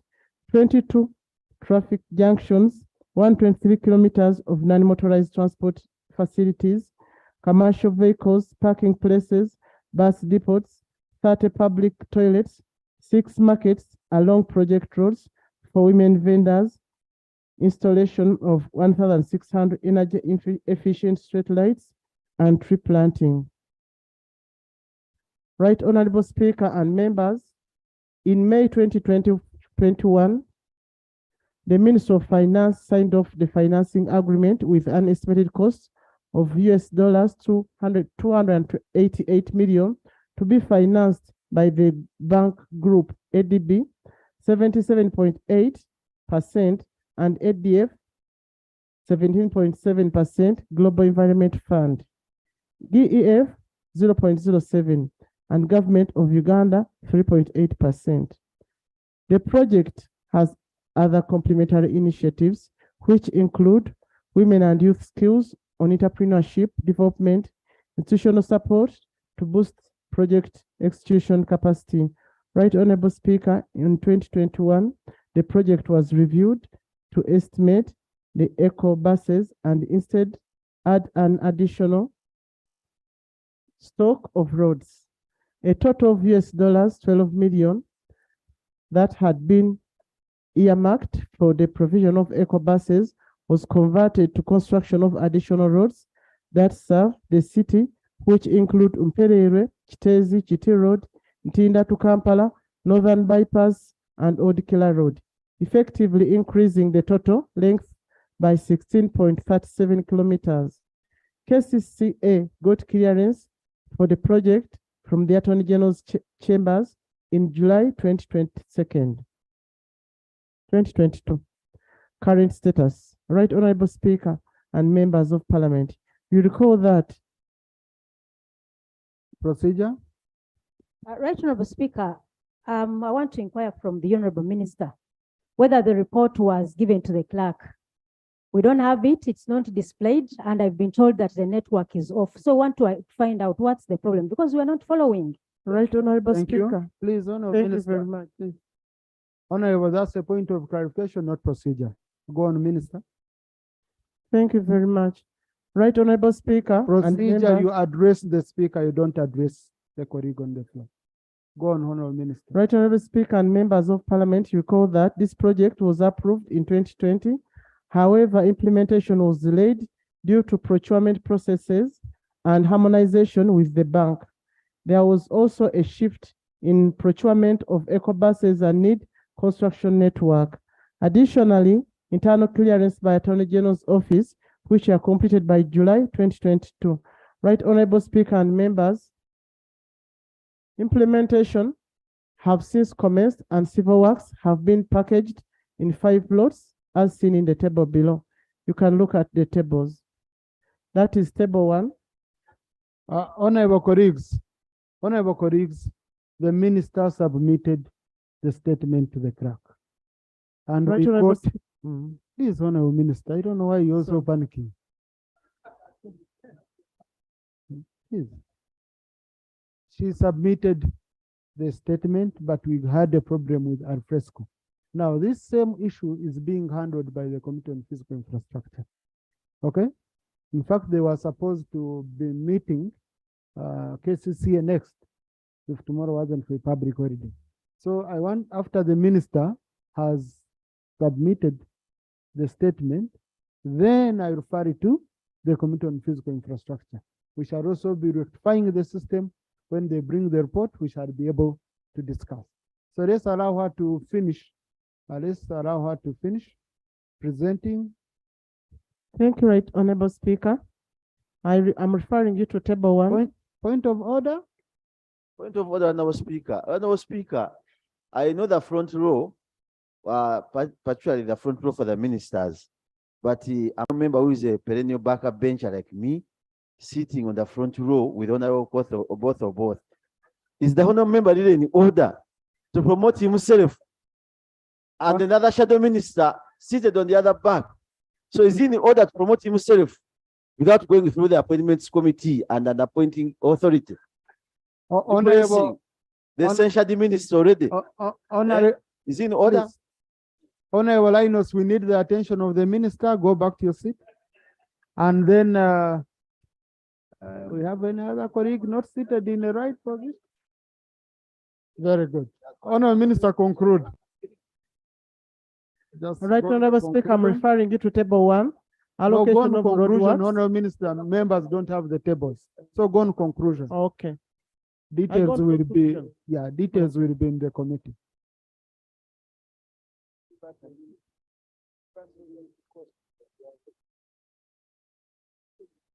Right, Honorable Speaker, the current status of roads is as follows: procurement prescription, current procurement status, and procurement. Lot 1 up to 6 is 60%. Evaluation reports were submitted for the bank's review. Lot 7 to 9 is at bidding level. The deadline for bid submission was extended to 13th January 2023. That means it's also complete. Honorable Minister, can you read the conclusion? I'm reading from your statement. Because the tables, colleagues don't have them here. Then the committee will go into details of lots. We don't know what is in lots. Right, Honorable Speaker and members of Parliament, KCC has now signed contracts with the qualifying service contractors, and the project is expected to commence in the month of February 2023. I therefore beg to lay the report on status of roads at Kampala City Roads Rehabilitation Project. Thank you so much. Thank you, Honorable Minister. The report is referred to the Committee on Physical Infrastructure.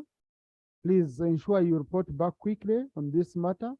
Members are mainly interested in the cost. I don't know about Chivumbi asking the unit cost. And we also want you to be clear. Unit cost per kilometer is what we consider. Because we've ever had a situation where a road of 4 lanes was expected to be costing the same as a road of 2 lanes. So it has to be unit road per kilometer per lane. Okay? For more details to come out for time. Lope, you have any?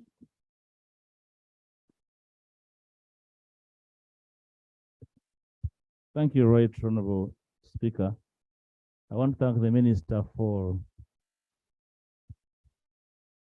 her brief statement. And I want to thank you for your guidance, Right Honorable Speaker. Right Honorable Speaker, my cabinet this week considered a petition of the Lord Mayor relating to a related subject. May it please you that on Tuesday, it is formally presented so that it is considered alongside the minister's statement, so that we do not consume it of the House's time, Right Honorable Speaker, that I put the House on a notice that on Tuesday it is laid, the petition is laid, and therefore concurrently considered, Right Honorable Speaker.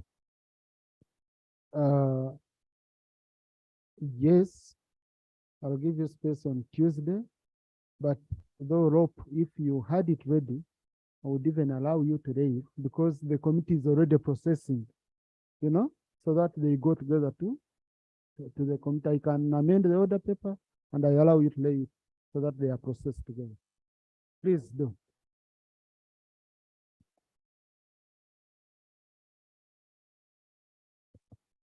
Thank you, Right Honorable Speaker, for the flexibility. Right Honorable Speaker, you know, we missed the orientation and the member is asking whether the petition is uploaded. Right Honorable Speaker,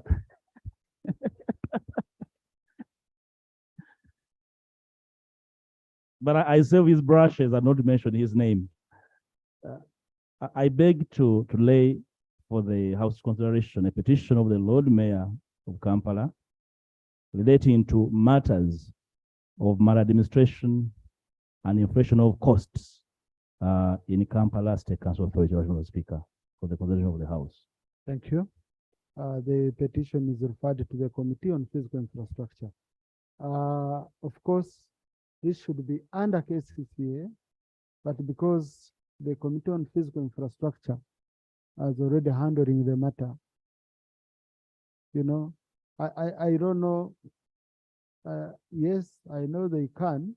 I don't know how physical infrastructure now focused on KCCA roads should have been KCCA Committee on Presidential Affairs. So Yes, Honorable Chair.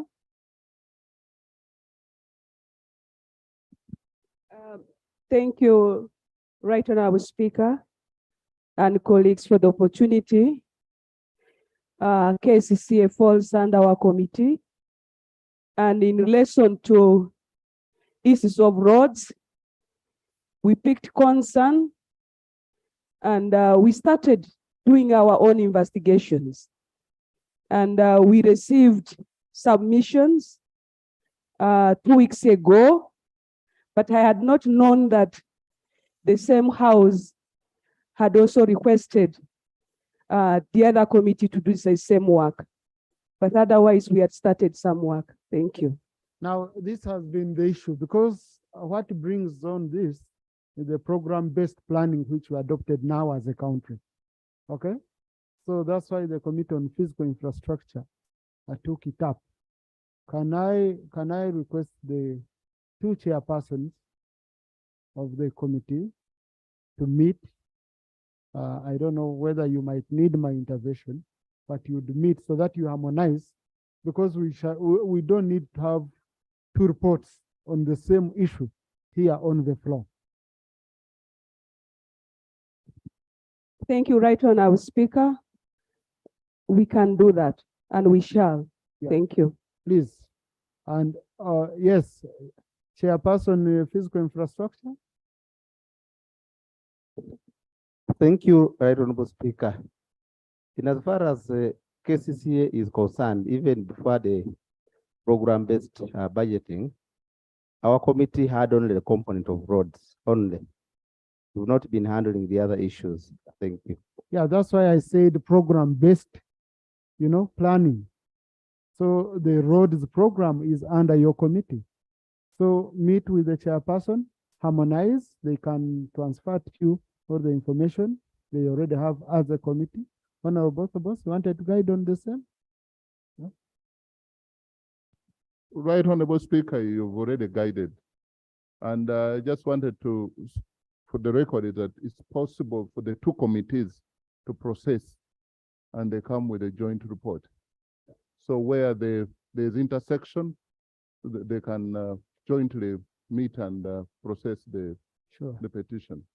Jonathan, that's also very good. You will get who will be the read, okay? The read team, so that you can, on presenting here, one has to present. So you will agree on who will be the read. Please sort it out so that we move quickly. But for now, I refer it to the Committee on Physical Infrastructure, which had already moved.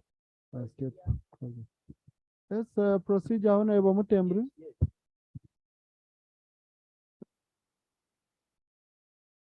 Right Honorable Speaker, I've had the benefit of looking at our Rule 32 as far as laying of documents or papers on the table is concerned. The rule is very clear.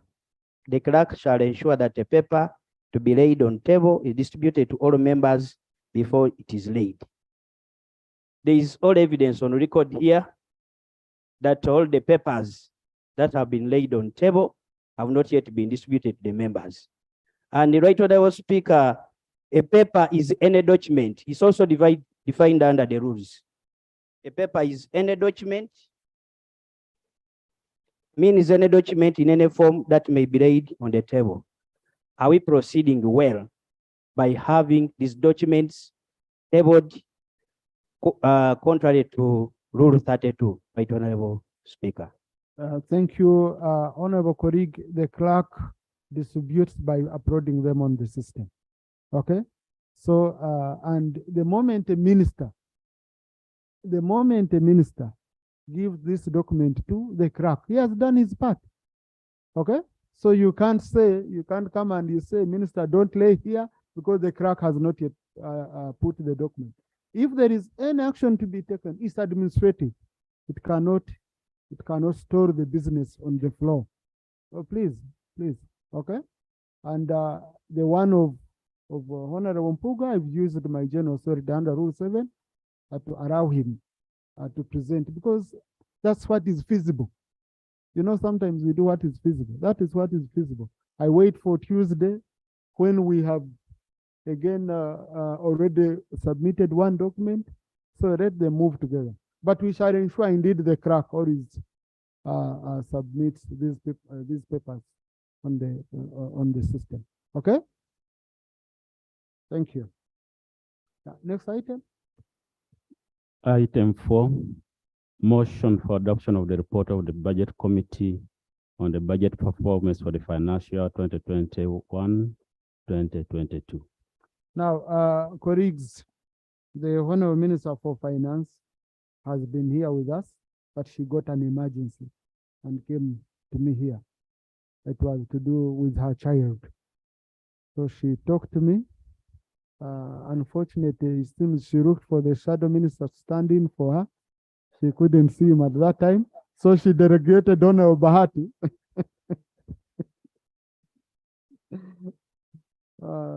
She delegated Honorable Bahati. Mr. Speaker, I beg to move a motion for adoption of the report of the budget, for the adoption of the National Budget Framework Paper for the financial year 2023, 2024 to No. 2027. Honorable, we are on 4. Sorry. Yes, sorry. Yeah? Oh, Okay. Honorable, that's item number 5. Let's start with number 4. Number Sorry, 4. sorry. Yeah. Number 4 is for the chairperson. Okay. We shall call you on number 5. I'm sorry about that. Item number 4 is chairperson committee. Right, Honorable Speaker and honorable members, it's true the item which has been read, one of the issues to be considered by the Budget Committee. But Right Honorable Speaker, due to statutory timelines for National Budget Framework Paper, we are unable to complete that item. I request the House to give us up to Tuesday. But however, in the National Budget Framework Paper, which is coming, there are highlights on the performance of the budget for financial 2021-22 as provided under Schedule 3 of Public Finance and Management Act 2015 as amended. Thank you. Colleagues, the chair came and met me together with the shadow minister for finance, and we looked through this issue. I found the approach they had taken, they had just brought highlights and incorporated them in the budget framework paper. But we want it to stand out alone, because you see, we've been passing budget after budget without exhaustively looking at the performance of the previous budget. So that's why we want it to stand alone, and we want it to be a standalone item. So we agreed that the committee goes back, they pick it out, that component, and enrich it and present it as a standalone item on Tuesday. But for now, when they are presenting the budget framework paper, you'll find in very important information in terms of highlights. And this is going to help us very much when we are debating the budget framework paper. Number 2, the committee had been assigned. The committee had been assigned to assess the half-year performance of the budget. That's Q1 and Q2. And I know many colleagues were raising many issues, and we were saying, no, we are coming to that issue. And when we bring it up, we shall allow you to make presentation. But chairperson had some complaints. If you can put them on record, chairperson, so that I can guide. Right, Honorable Speaker and honorable members.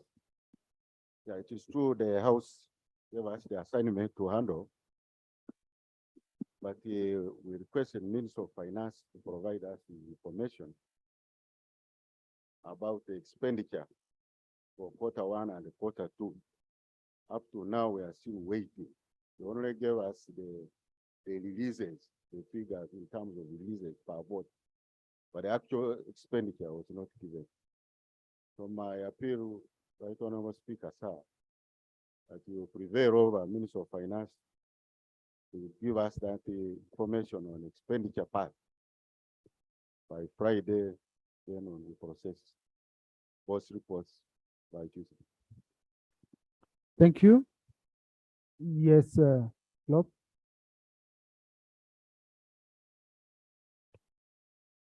Thank you, Right Honorable Speaker. First of all, your intervention was very timely because I had gone over the BFP report. And in my assessment, there was an attempt to smuggle budget performance using the BFP report. And I was wondering, the Honorable Modimi I have known over the last 10 years could really, a host that I know could not produce a budget performance report. The disclaimer they have smuggled through the Speaker's office saves their brushes. But Right Honorable Speaker, the revelation by the chairperson. Order. Uh, Order. Right Honorable Speaker, I'm raising one point of order. The budget framework paper I'm here to present is guided by schedule number 3, the format for budget framework paper in the PFM.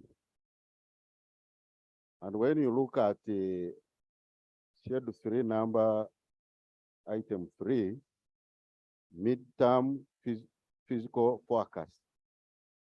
The midterm forecast, physical forecast shall cover the previous 2 financial years, the current financial year, and the next financial year, and shall indicate in respect of each financial year the following economic variables for non-petroleum revenue of government in respect of tax revenue, non-tax revenue, and external grants for annual budgets and projects, petroleum revenue, expenditure, and the net lending for government. It goes on. So the document I'm going to present to Parliament, it is by the format as per law. Right, Honorable Speaker and the honorable members, is Honorable Lop, my good friend, in order to insinuate that I've smuggled the document when I've acted in law, in respect of law, compliance with the law. Is he in order? Thank you.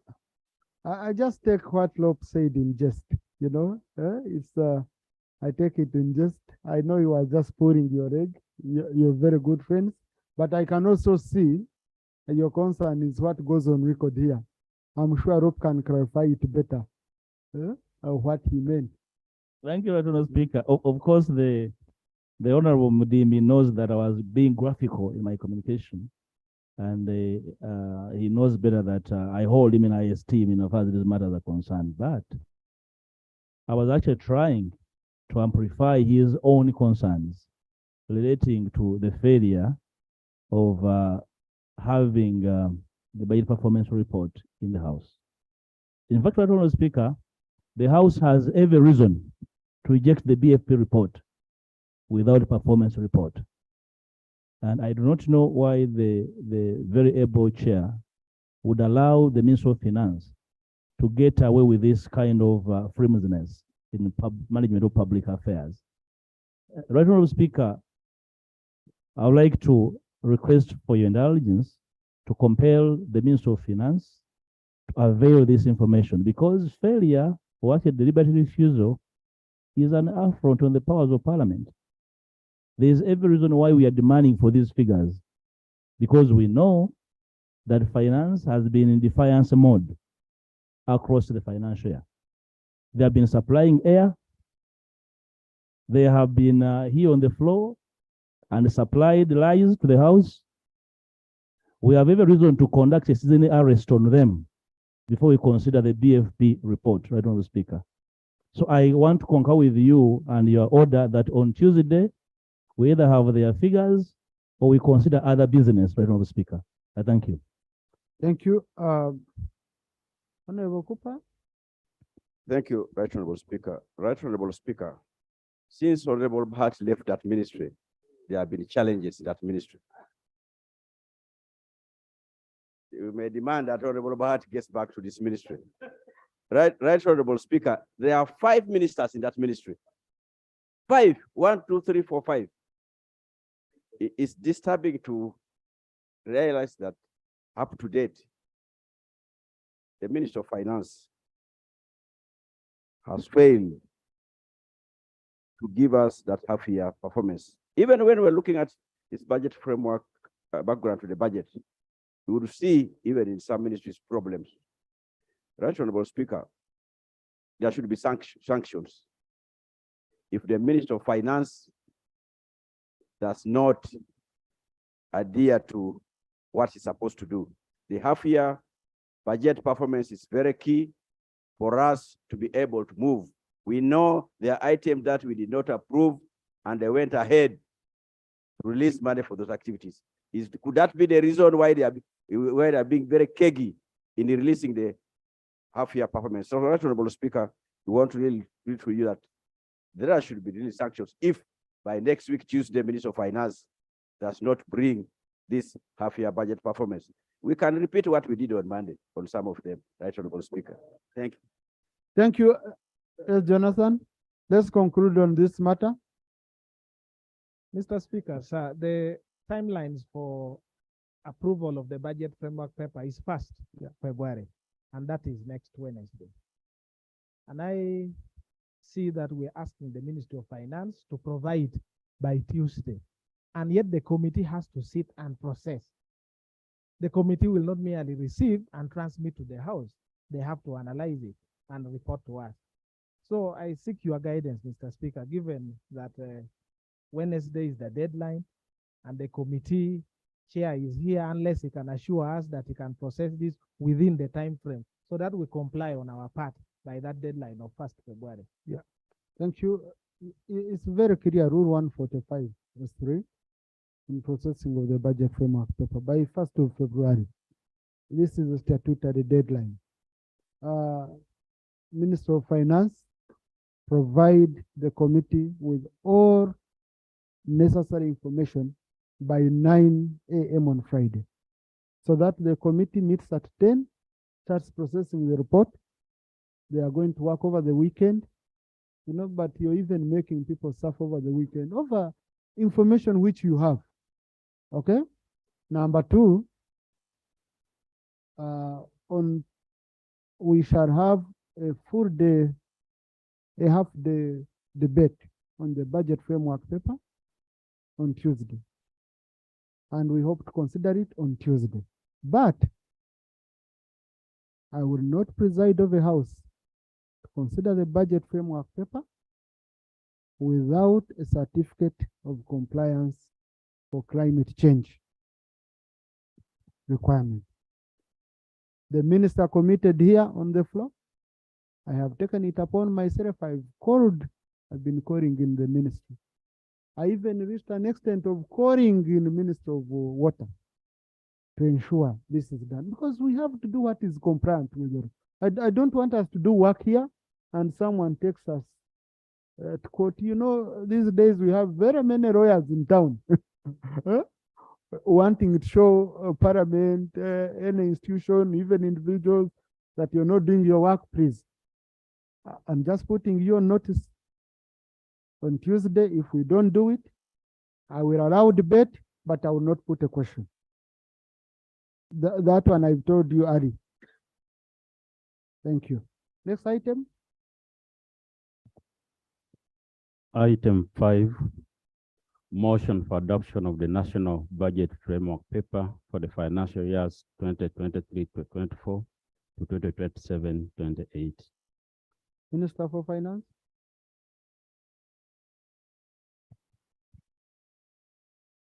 Mr. Speaker and honorable colleagues, I beg to move a motion that the House adopts the National Budget Framework Paper for the financial years 2023, 2024 to 2027, 2028. I beg to move. The motion seconded. Honorable Guang, Honorable Kefa, Omakech, Kayondo, Honorable Pea Adiek, Rinda, Badiku, Karwanga, and many more members. Chair, Honorable Minister, you want to speak to your motion? In summary, in justification for the motion, Mr. Speaker and honorable colleagues, just remind the House that the theme for the National Budget Framework paper was full monetization of the Ugandan economy through commercial agriculture, industrialization, expanding and broadening services, digital transformation, and market access. This is anchored on the overall East African community's agenda of accelerating economic recovery and enhancing productive sectors for improved livelihoods. And it's a continuation of the agenda for socio-economic transformation for all Ugandans, and it's actually the same as this financial year.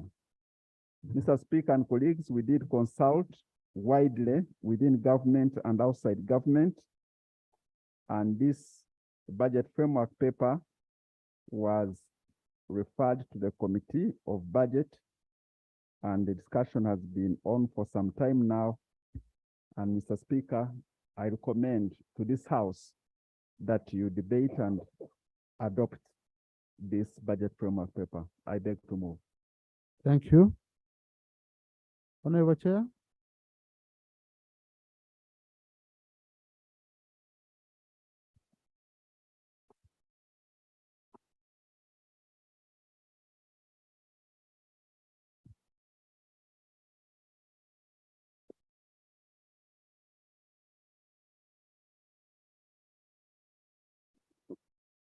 Right Honorable Speaker and honorable members, I beg to report on the budget framework paper for financial year 2023-24 to financial year 2027-28. For that, Right Honorable Speaker, I beg to read a copy of a report, minutes of the proceeding. I beg to read the copies of sector committees. I beg to read, and the opposition response on the budget framework paper, which is also contained here. I beg to read.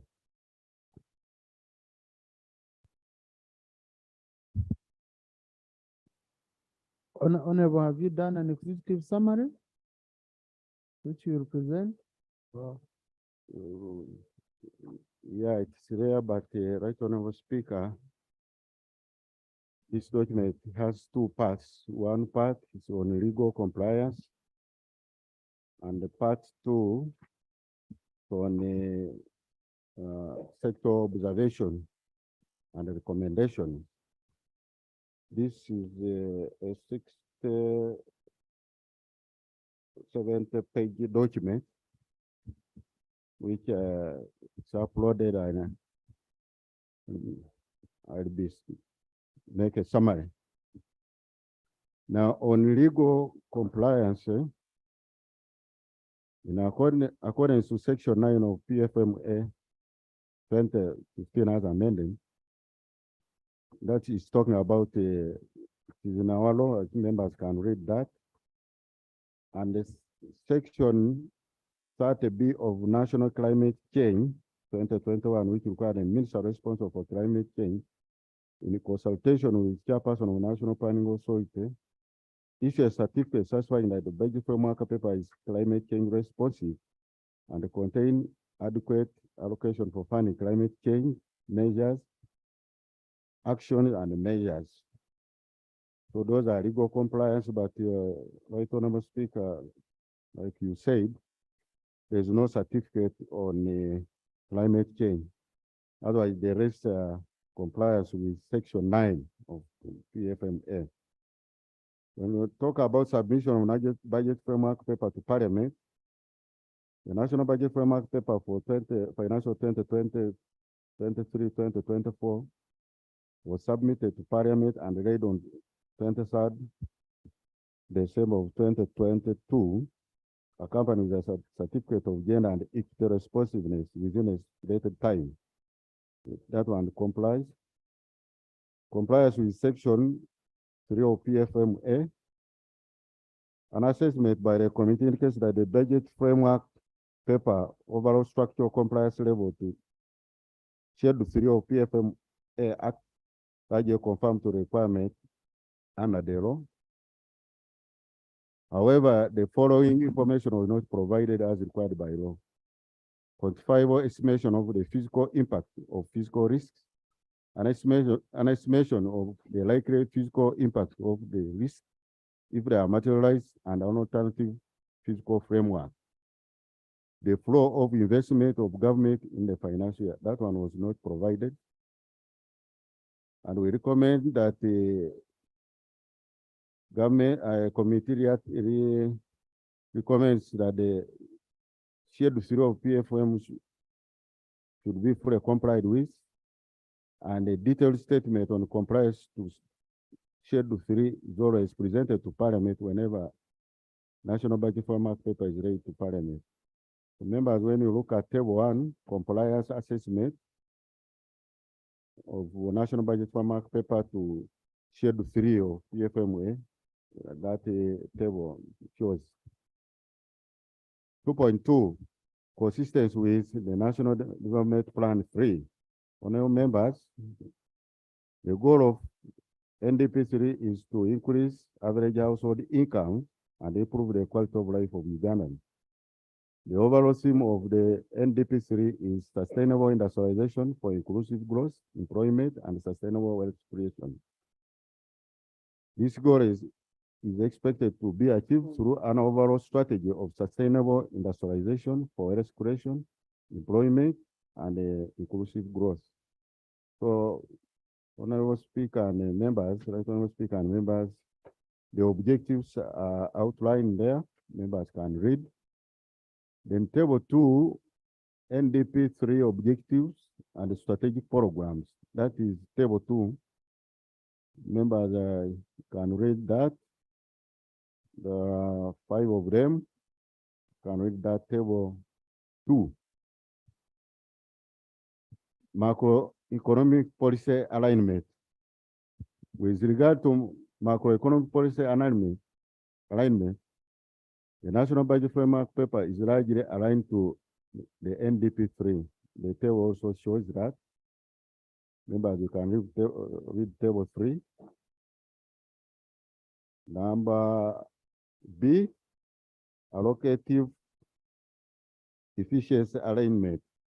In regard to allocative efficiency alignment of the National Budget Framework paper to the National Development Plan 3, there is slightly allocative inefficiencies I highlighted in Table 4, mainly under NDP3 objective on enhancing value addition in key growth opportunities. It is important to note that the projected budget allocation in the financial 2023-24 towards program that contribute directly to enhancing value addition in key growth opportunities is only 5.6% of the total budget, and only 4.7% of the total projected budget for the financial 2023-24 has been allocated to the program. That contributes directly to strengthening the public sector capacity to drive growth and create jobs. That Table 4 also shows the allocation, assessment of allocative efficiency, alignment. So members should read that Table 4. It goes up to page 10. So members, in that regard, there's a statement here. One of members, efforts was made by both National Planning Authority and Minister of Finance to align the national budget to NDP3 by providing processes and guidelines aimed at linking the budget to NDP3 through Program Implementation Action Plan, PIAPs. However, the alignment of the NDP3 to the budget has averaged at 60.3%, over the last 4 years, notwithstanding many unfunded priorities. According to NDP3 medium-term review report by National Planning Authority, the following challenges have been constrained the effective alignment of national budgets to NDP3. One, the NDP3 contains more projects than what can be financed by the national budget. Two, program planning, costing, and monitoring capacity in both MDAs and local government is still inadequate, and this has constrained the program-based system. The PIAP results framework are not directly linked to actual expenditure system. IFM's charts of accounts, the midterm review established that NDP3 projects are integrated into the IFM's stock charts of account. The intervention which are the key unique identifiers of NDP3 are not part of the budget execution. In this regard, the committee recommends the following. Domestic revenue mobilization intervention should be strengthened as government aggressively takes external financing from the government partner. In addition, it will be necessary to put planning and budgeting on a more physical, realistic path due to the current global economic challenges. Program planning, costing, and monitoring capacity in both MDA and local government must be strengthened. PIAP's results framework ought to be directly linked or integrated to IFMI. 2.3, consistence with Charter of Fiscal Responsibility. I think members, you can read those issues on fiscal Charter of Fiscal Responsibility. On page 11, it goes up to 12. Now, in order to effectively comply with the charter, a past annual targets, the financial 2023-24 projected financial deficit as a percentage of GDP of -3% and the public debt to GDP ratio are within the set targets in the Charter of Fiscal Responsibility.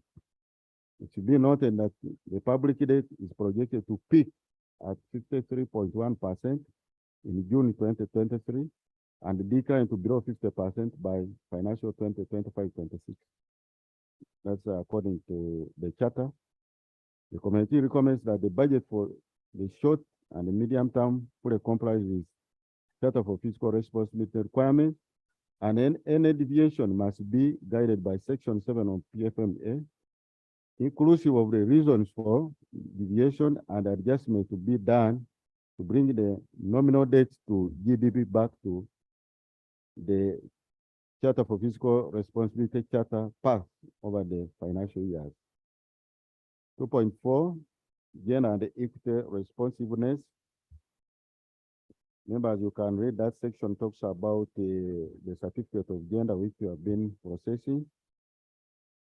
And the committee observed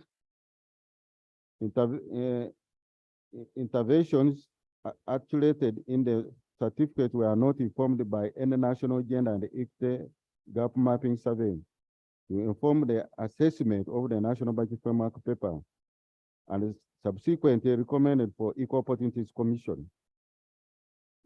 The late submission of program budget framework paper to the Equal Opportunity Commission affects the timely assessment and production of the assessment reports, and hence hinders the timely issuance of the certificate. Some MDAs do not possess adequate capacity in gender and equity data integration, costing and budgeting of gender and equity intervention, among others. We recommend Equal Opportunities Commission is supported to undertake periodic national gender and equity gap mapping survey. More capacity building should be undertaken under all MDAs, especially with regard to gender and the budgeting assessment. Then the program secretariat to do that will not submit the required program BF budget framework paper on time should be subjected to sanction as provided for in section 78 of PFMA Act 2015 as amended. So, Right Honorable Speaker and members, table 6 talks about gender and equity performance. Members, you can read that. Other programs like digital transformation, squad 0. Sustainable energy development also squad 0. Mineral development squad 2% as highlighted. The issue of the climate change, as I read, was not provided a certificate. So I recommend that the ministry responsible for climate change complies with the law and present before Parliament a certificate certifying that the budget framework paper is climate change responsive. Now we are looking at economic and the budget performance. The 3.1 economic performance, we are talking about the economic growth. This is largely for last financial year 2021-22. Right Honorable Speaker and members, since I'll be presenting a report, these are highlights. It talks about economic growth. I'll bring the details. It talks about inflation, interest rates, exchange rate, external development, sector development, employment, public debt. Let me read on public debt because there is a statement by Auditor General. According to National Budget Framework paper, the stock of public debt increased from Uganda shillings 19.54 billion US dollars in June 2021 to United States dollars 20.99 billion in June 2022. As a share of GDP, the public debt increased. Yes, procedure, Honorable. Thank you, Right Honorable Speaker. Right Honorable Speaker, we would love to follow his presentation on our iPad, but there's no network. The ICT department, they are telling us the network is down, and we are not having access to what is reading. I really pray, Honorable Speaker, to follow very closely. Thank you. Ensure all our screens are on. And yes. But what is saying, like the ones here cannot look at that screen. Okay, so they have to see other screen. But colleagues, this is going to be rectified, okay? And colleagues, this is going to be rectified, and the debate will be on Tuesday, so that you can have enough time to read through the weekend. So that's why I told him to do a summary, but the whole document is going to be uploaded so that you have you receive it on your fresco, and then on Tuesday we shall have a debate on this matter. Honorable, when I see you, yeah, through you, Honorable, Right Honorable Speaker. I also pray that you compel all the ministers of finance to be here on Tuesday. Genuinely, to have Honorable Bahati as the representative of the ministry, and yet the document we are about to debate has a lot to do with the Minister of Finance, has a lot to do with all the other 5 ministers. I pray that through you compel them to be here on Tuesday before we debate, or the day we have to debate the document. Thank you so much. Yes, I already talked to the full minister. He's hosting the president tomorrow. He was hosting the vice president today. That's why he's not here. But also the rota they submitted. The Honorable Evelyn Aniti is the one who is supposed to be here today. But she got an emergency and she has been here with us. But on Tuesday, they will be here. Then Honorable Yanyima, you had an issue? All sector ministers. Thank Yes, you. I think. Thank you, Right Honorable Speaker. This is a different budget. We are all ready together to have a good budget. However small, but we want an impact. So we expect, as you have put it, all the sector ministers to be here so that we can cut the cake and proportionately to this country of Uganda. Not constituencies, but this country of Uganda. These people have been taking us for granted. You know, so let's put our heads together, each one have a copy, either on your iPad or a hard copy, so that we can really have a full debate and ensure that we can have a budget in the sense of the word budget, not a budget we approve here and you do something else. I thank you. Thank you. Colleagues, you will have, of course, soft copies because we shall consider report. Okay, we shall consider a report. And government chief whip, through you, we need all sector ministers to be here. You see, we've been used to doing a budget, like a budget framework paper in 30 minutes and you're done. We want that to change. We want to give the budget enough time. It's a shame when you meet colleagues in the corridors and they don't know what is even in the budget. And yet they passed it. We've been here on the floor and we hear members saying, I propose we process a supplementary. Hey, but you've just finished budgeting. Why didn't you bring that idea? And we consider the issue, okay? So we decided as a leadership that we are going to give the budgeting process ample time. We want colleagues to scrutinize and also budget committee. I'm informing you, Ari, this business of the final budget coming at 2 and we pass it at 3. We don't want it to happen this financial. We want it to come like a day before so that we have a full day dedicated to the budget with scrutinized figure by figure. I've informed you in advance, so you better prepare. Honorable question. Thank you, Right Honorable Speaker.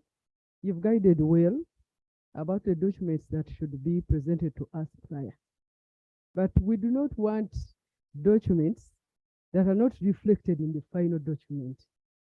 But we are already worried that when we come to the next day, it appears as if the other documents will be presented, but we shall not have them reflected in the final document.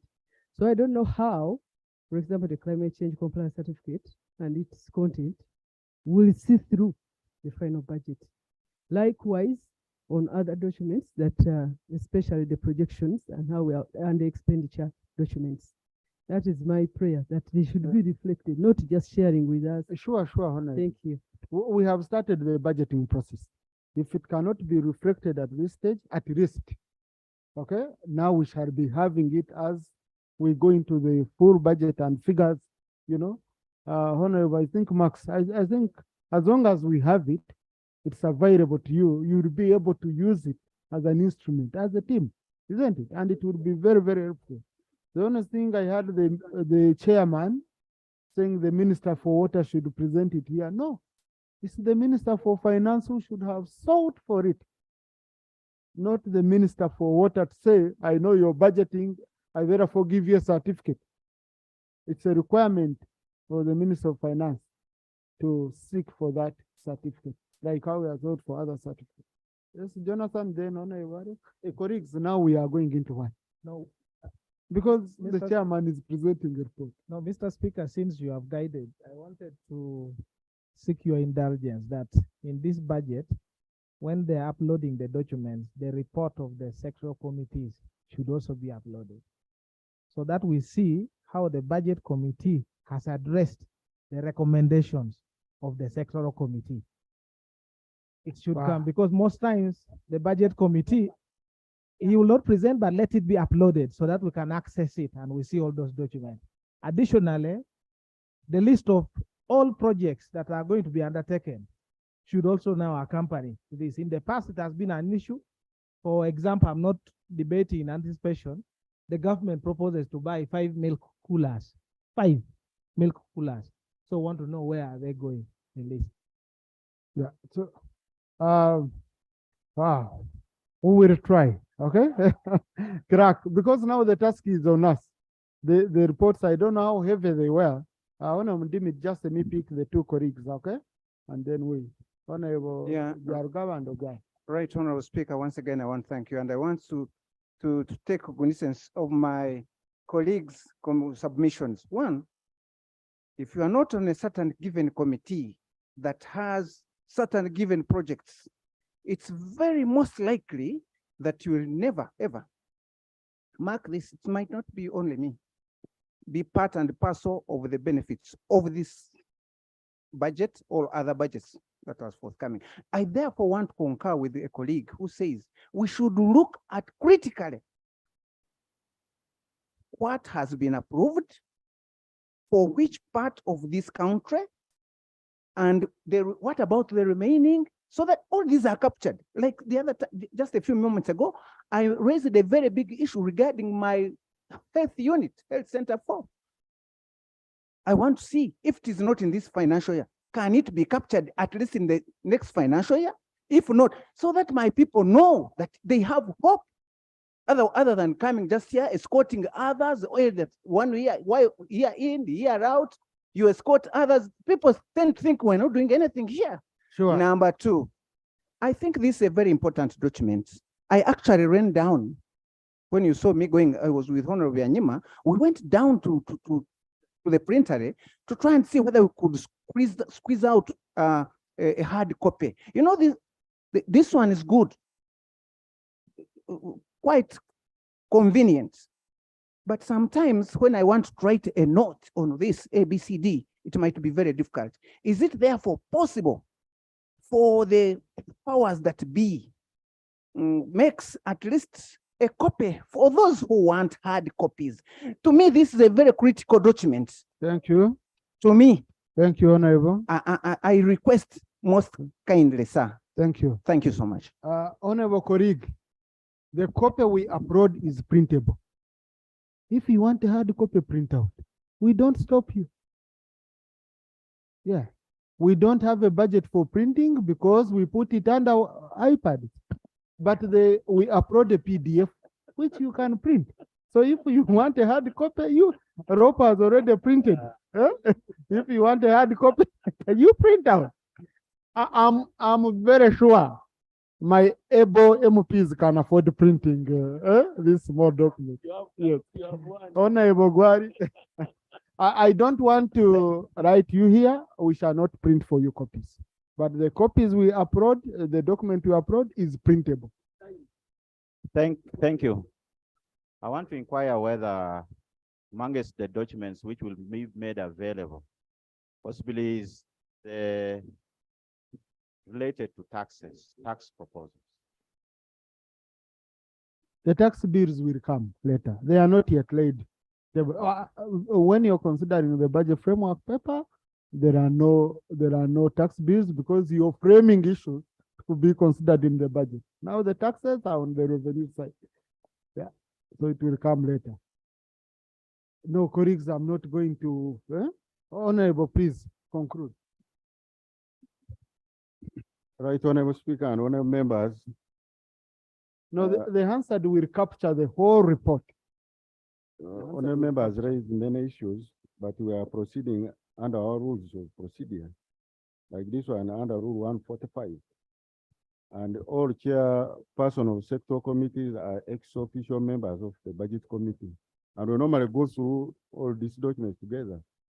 So maybe we can amend at a later time to also give the copies of the sector.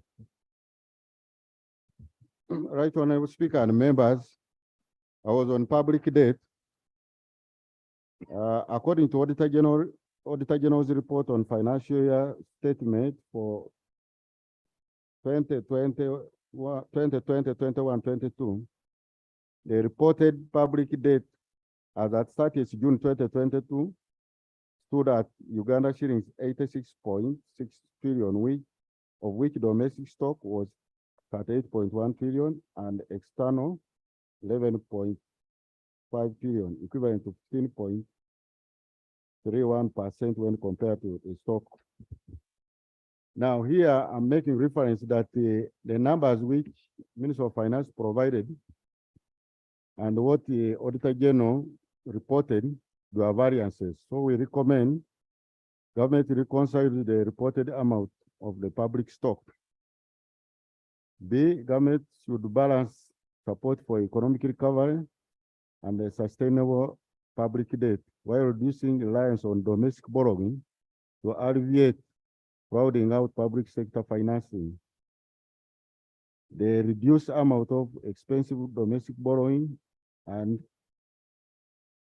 concessional financing over the medium term will help to keep debt at a sustainable level. That's the debt stock, government debt stock on that page. Now, highlights on the budget performance, like I indicated, that one is coming on the report on me.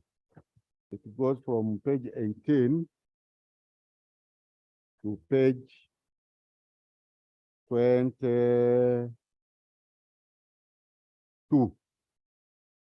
So now part of 22, economic and the budget strategy for financial 2022-23, talk 24. Economic and the budget strategy. The theme for national budget framework paper for financial 2023-2024 is full monetization of Uganda economy through commercial, agriculture, industrialization, expanding and broadening services, digital transformation, and market access. That is the theme. And 4.2 resource envelope. Members will know that the resource envelope, the preliminary resource envelope for financial 2023-2024 is projected at Uganda shillings 49,988.7 billion, compared to Uganda shillings 48,130.7 billion for financial 2022-23. This reflects an increase of Uganda shillings 1,858 billion. It should be, however, noted that whereas the resource envelope has increased by Uganda shillings 1,858 billion, the discretionary resource envelope reduced by Uganda shillings 2,533 billion due to the projected increase in interest obligation and obligation to settle Bank of Uganda borrowing. So much as it has increased, but the resource available for expenditure has reduced. So members, you can read that summary of the resource envelope on table 10 up to 11. Then when you go to table 11, summary of aggregate expenditure composition for financial 2020-23 there. Expenditure categories are all there on that table. We go to policy observations and recommendations. One, poverty and inequality. We've noted that poverty and inequality remains a critical development challenge for the country. And here we recommend that there is a need to strike a balance between infrastructure and human capital development, as well as the engaged development partners, especially under the program of human capital development. Investment in social sectors, especially health, education, and social protection, have a direct impact on poverty and income equality. So we are proposing that the government should focus on that. There is a public investment management. That one is there. And there's a recommendation that there is a need to undertake project due diligence through rigorous feasibility assessment to gauge the viability of the project. This will ensure that projects are well structured, commercially viable, and will provide value for money. Government undertakes real-time monitoring of development projects, and biannual monitoring reports are presented to Parliament to enhance oversight of the project implementation. Government develops a comprehensive legal framework on public investment management. Government fast tracks the development of a policy on acquisition of right of way and the corridors for the development of infrastructure to ease planning and avoid delays in infrastructure development. Government sequences projects with priority given to those generating a big gross dividend. Fund stock releases to projects whose implementation of tracks should be suspended and the responsible officers apprehended. There is a need to further review government entire project profile in order to assess the projects which should exit the project investment plan. Projects that are not performing should be stopped so that the funds can be released for emerging priorities in the mineral sector, manufacturing sector, tourism sector, development of industrial parks, infrastructure, petroleum sector, among others. NDP core projects, there is a statement on that, and we recommend that there is a critical need to scale up revenue mobilization to fund these core projects. B, in order to benefit from the PPP financing, given its complexity, there is a need to enhance skills development in project financing, legal provision for contracts, and the contract monitoring based on outcomes. PPPs organized by communities should also be encouraged by government.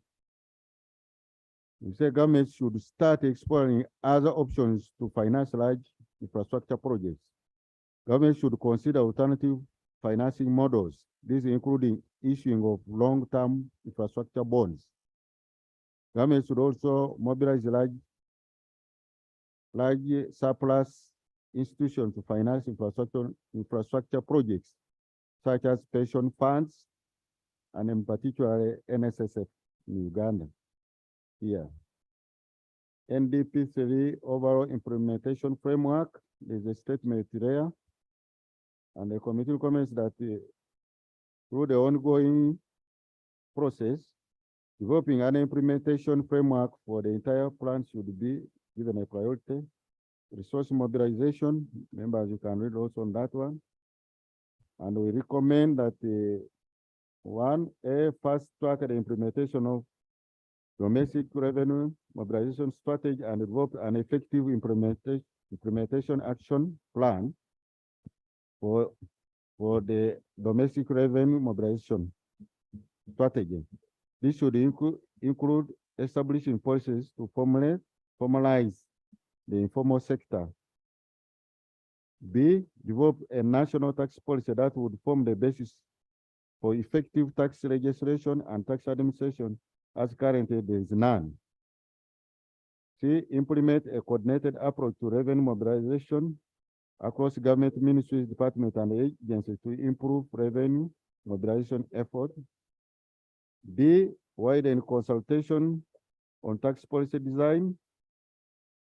Wider consultation on tax policy design should be given a priority to draft tax policies into laws and to avoid tax policy reversals. There's a statement on the program-based budgeting reforms. Members, you can read on page 29. And we recommend a fast track the full implementation of the program approach, including, among others, finalization of the upload of the program budget system, shifting from MTF resource allocation to be done by programs, and strengthening the program secretaries so as to improve its effectiveness and increase its associated benefits. Program secretaries should be at the center of allocating resources within their program. B, fully strengthen the program secretariat for both technical and financial, and which are resourced annually through the budget. National Planning Authority should spearhead the production of regional plans in line with regional division. The authority should also consider establishing regional offices to support routine implementation of planning.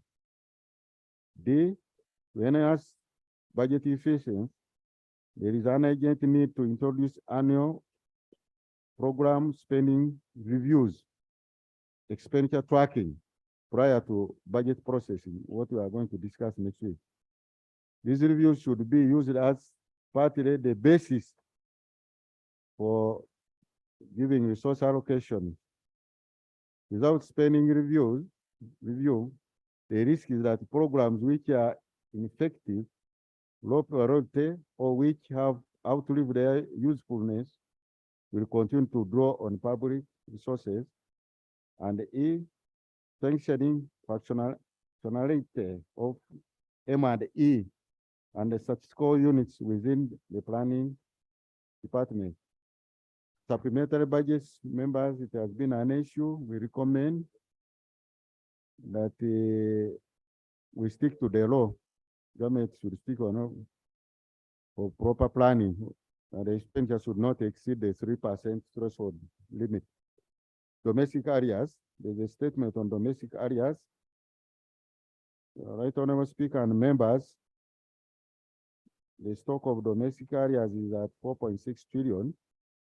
And this current budget, almost 700 billion was provided to clear domestic areas. However, next budget, the projection has gone down to 200 billion to clear the domestic areas. So we are asking ourselves that a stock of 4.65 trillion, if you provide 200 billion annually, it will take a number of years to settle these areas. And these are suppliers, Right Honorable Speaker and members. Some of these people borrow the money to do business with government. Financial institutions have sold their properties. They are largely destitute now, but they have done work with government. So government should give a priority. So when you go to program, there is agro-industrialization. Members, you can read that statement there. Government give priority to effective implementation of Pillar 1, production, storage, processing, and marketing of the PDM model. Government also give priority to access to extension services by recruiting more extension services. The government also promote the enabling laws on the use of biofuel. We passed the law on biofuels, I think, last parliament, the other parliament, the other nice parliament, I think. But we don't see it in its implementation. And once this is done, some of these agricultural products can be mixed with the petroleum products, and this can reduce the cost. And also agricultural products can also get market. Effectiveness of industrialization strategy, there is a statement, and we have given many recommendations. Members, you can read page 34. The document is uploaded. Human capital development strategy. The recommendations which are there largely, we are saying more resources to be given to education and health sector.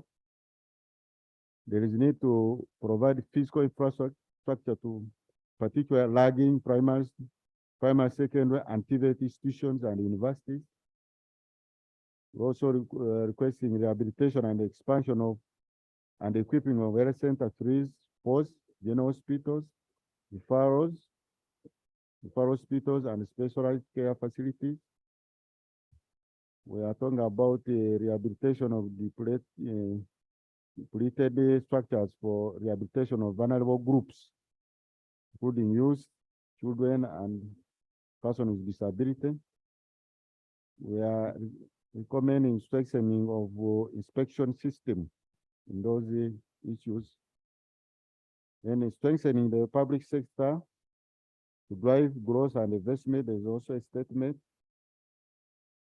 The government should reduce appetite for domestic borrowing and increase access to long-term financing through, among others, measures depending on market, capital markets to widen investment opportunity in capital markets, promoting retirement benefits and the recapitalization institutions, financial institutions like UDB. Then stock and quality of productive infrastructure, there's a statement. There's a digital transformation, there's a statement. And in that regard, we recommend that the last milestone connectivity should be given a priority. The rollout in district should be extended to cover the last inch department and unit. Recruit ICT officers at the local level to support the effort. Government need to set up a policy that position Uganda Institute of Information and Communication Technology as preferred trainer for all MDAs and local governments that require ICT and related training. Parish development model, which you members are all aware about it.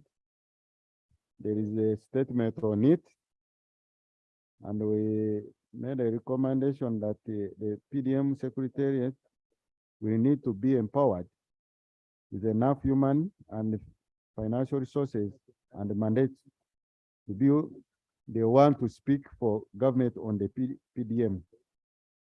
All other communication from the MDAs on the PDM should be conducted by the secretary to avoid inconsistencies of messages to public. The National Secretariat should be continuously create awareness to stakeholders about their role. Local government needs to provide continuous capacity building on management of association financial literacy for both the parish chief, parish development committees, circles, and the enterprise groups, integrating mindset change in business advisory services delivery and extension services to agriculture producers. That PDM should envision innovation and case-by-case development solution for the parishes. In this way, we shall have intervention that will deal with real issues that are adaptable to local conditions and circumstances. For the full implementation of the parish development model, government should integrate and mainstream the PDM in all MDAs, strategic plan, budget, and work plans. Mr. Speaker and honorable members, we have realized that under the PDM, the pillar of financial inclusion for the circles, they have formed the committees, parish development committees, all that, but there's no facilitation given to those committees. I don't know how they are going to sit to do that work. What we are trying to say, I'm not anticipating, but they have to encroach on the money which government will give if it's not provided. That is obvious. You cannot sit in a committee where you're not facilitated. So we request that the government should provide funds to those committees. Otherwise, they are going to encroach. They will force the beneficiary to contribute. That's my assessment, and I've seen it coming. So, Right Honorable Speaker and honorable members, we have part 2, committee observation and recommendations on vote plans and expenditure. These are now issues on the committees. So members, I think you can read, we have committees which are all there. The committees move up to the end where we have the summary. Now, this summary at times explains what my brother Honorable Odu indicated. We've tried to list the items which the committee brought to us to be incorporated in this framework. So all the funding requirements, gaps are all listed and Annex 1. So, Right Honorable Speaker and honorable members can read that, and the figure is big. It amounts to 6.1 trillion. Thank you, Chairman. So I beg to report. Thank you very much, Chairman. In fact, you've done it how we had consulted here to guide you, so it's very good. And I've read through this report. I've read through this report. I've had meetings with these people. You need to read it. I can tell you on Tuesday, I'll be tough on the debate. If we come here to debate, and because you've not read, and for you to be just referring to a small bridge in your area, which even falls under local government and cannot be reflected here, you know, Honorable Nathan has advised you that it can be captured. But I'm just emphasizing that Tuesday, when you're debating, that's when we shall know whether you're a national MP or just you've remained, you know, limited to your own area. So let's read through, and we are going to ensure tomorrow, tomorrow, I think it's even already uploaded. Yeah? It's already uploaded. Yes. So when you get out of here, yeah, it will be working. It's a network in here. So outside here, the network is on. Yes, we are on Wi-Fi. So the Wi-Fi here is failing to work. But if you move outside and you get the document. So start reading tonight, and we are going to ensure it's worked on properly. So, Chair, it is your task to inform us whether you have a minority report or not. Yeah, Right Honorable Speaker and honorable members, I've not seen any indication on the minority report because you have been processing this work with the Honorable Manga Chivumbi all together. Now, is it only Chivumbi who can bring a minority report? And all other members normally who, but our rules, Right Honorable Speaker and members provide that the move of the minority report, the author, should formally inform the chairperson in writing. So I have not seen that written. I have not seen that written submission, Honorable Manga Chivumbi, to that effect. Thank you. Yeah. Yeah. So, basing on that, I don't see the minority report. It has collapsed on its way. Thank you. I know why Honorable Mudimi is saying that they've tried their level best to reconcile the issues, but there seems to be some issues which they couldn't merge their minds. And so I received a notice for a minority report. I call Honorable Chivumbi to present. You can see even Mudimi knew who has a because he said Honorable Chivumbi, and yet any member can bring a minority report. Right Honorable Speaker, Happy New Year to you and Happy to New Year, honorable Honorable. colleagues. I think I haven't been on this floor since the beginning of this year. We've been busy. No, you have a copy. Don't mind, it shouldn't be a problem. They'll be I never discussed had on your own Tuesday. copy also on the screen. Right Honorable Speaker, I'll go straight to. But at least the speaker should have a copy. If you have an extra copy, you can share with me. But go on, Honor. Go on, they will. Give it.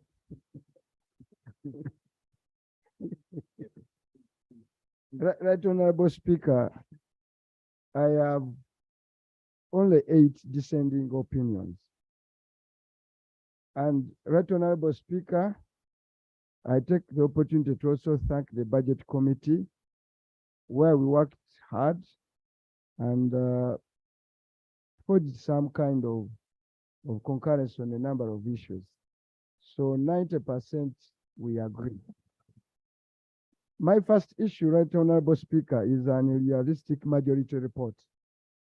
And it's where I ended. The majority report has come up with a funding gap of 6.1 trillion as unfunded priorities without identifying the source of funds for the priorities identified. Government came up with the resource envelope showing the proposed resources of revenue in the budget framework paper and the expenditures. Now, for Parliament, and this Honorable Speaker affects committees of Parliament, to simply come up with the funding gaps without identifying the source of funding is an academic trip in this process.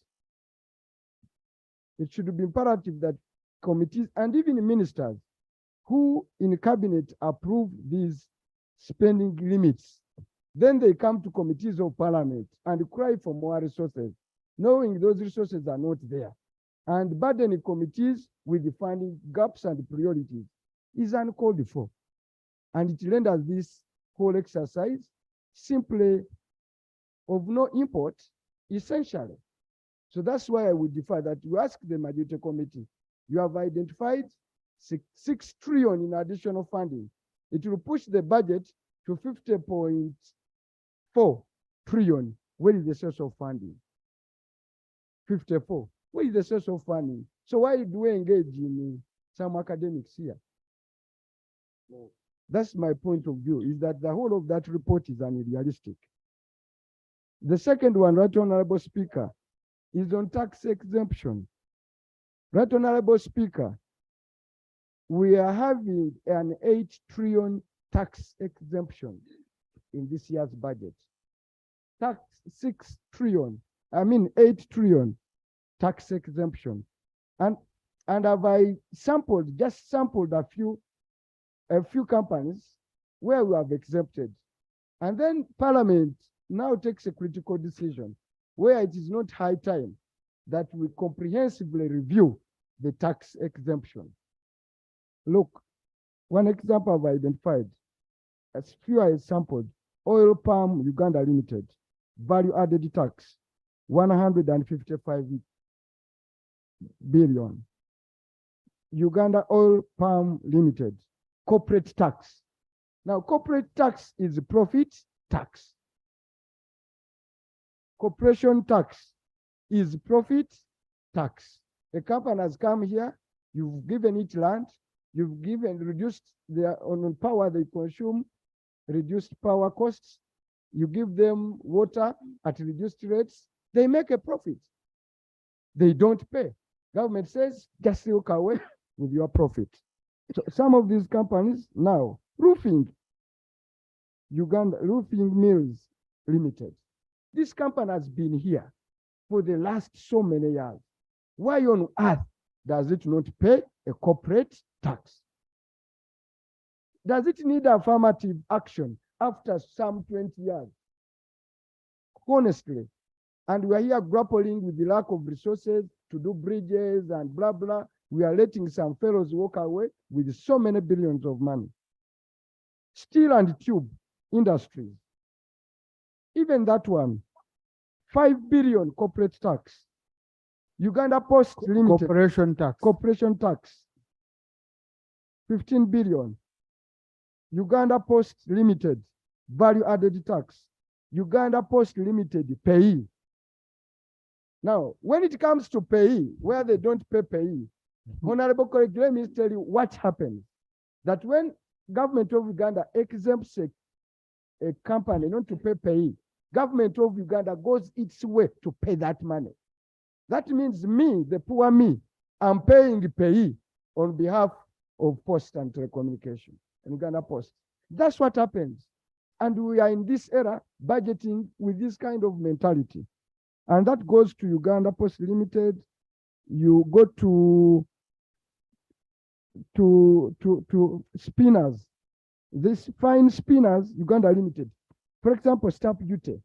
The government of Uganda not only gave them every incentive, we even gave them 20 billion working capital. Still, they can't pay stamp duty, worth 13 billion. Actually, 239 million. Stamp duty, why? There's this Chinese company here called Finance Issugi Construction PSV Limited. It's a special purpose vehicle. It can't pay payee. And so many others, specialized hospital, Rubo and those ones, they can't pay payee. So our appeal, right, honorable colleagues, last year, honorable speaker, we passed a resolution. Just Honorable Chivumbi, what I just wanted to understand is where I'm seeing withholding tax. Yes, that Yeah, is withholding tax. Go on. Yeah, withholding tax.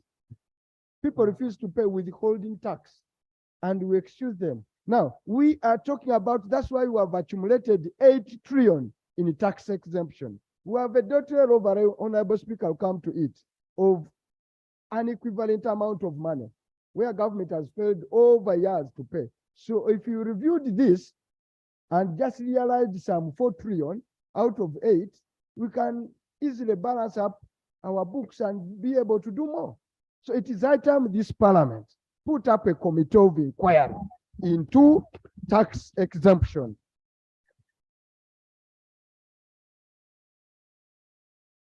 Right, Honorable Speaker. And the law is very clear, Honorable Speaker. We've not been doing our work. Section 77 of the Public Finance Management Act mandates every agency, every ministry where you tax exempt to come every 3 months to Parliament and account. 1, the cost and the benefits to Uganda of that tax exemption. Do they do so? No. Therefore, we should go for a committee to fully overhaul these tax exemption procedures in Uganda. And the Minister of Finance has been taking it upon himself to say, I exempt this, I exempt this, I exempt this, as if these are personal coffers. Right, Honorable Speaker, the second point, now, Honorable Mudim, you see why I should come up with a minute report. I'm just joking. Right, Honorable Speaker, an idealistic resource envelope. Right, Honorable Speaker, the issues we get with the Minister of Finance is that they come here and give you a resource envelope of 49 trillion. And on 1st July of every month, they sit down before we go to another financial year and do a supplementary reallocation on day 1.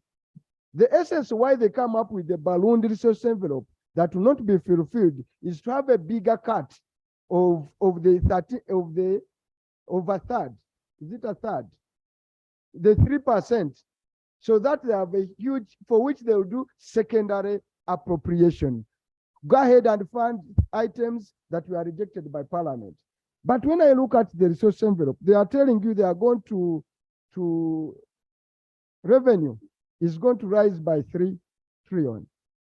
Now, when I look at the last 5 years, not any single year have we really met our revenue targets.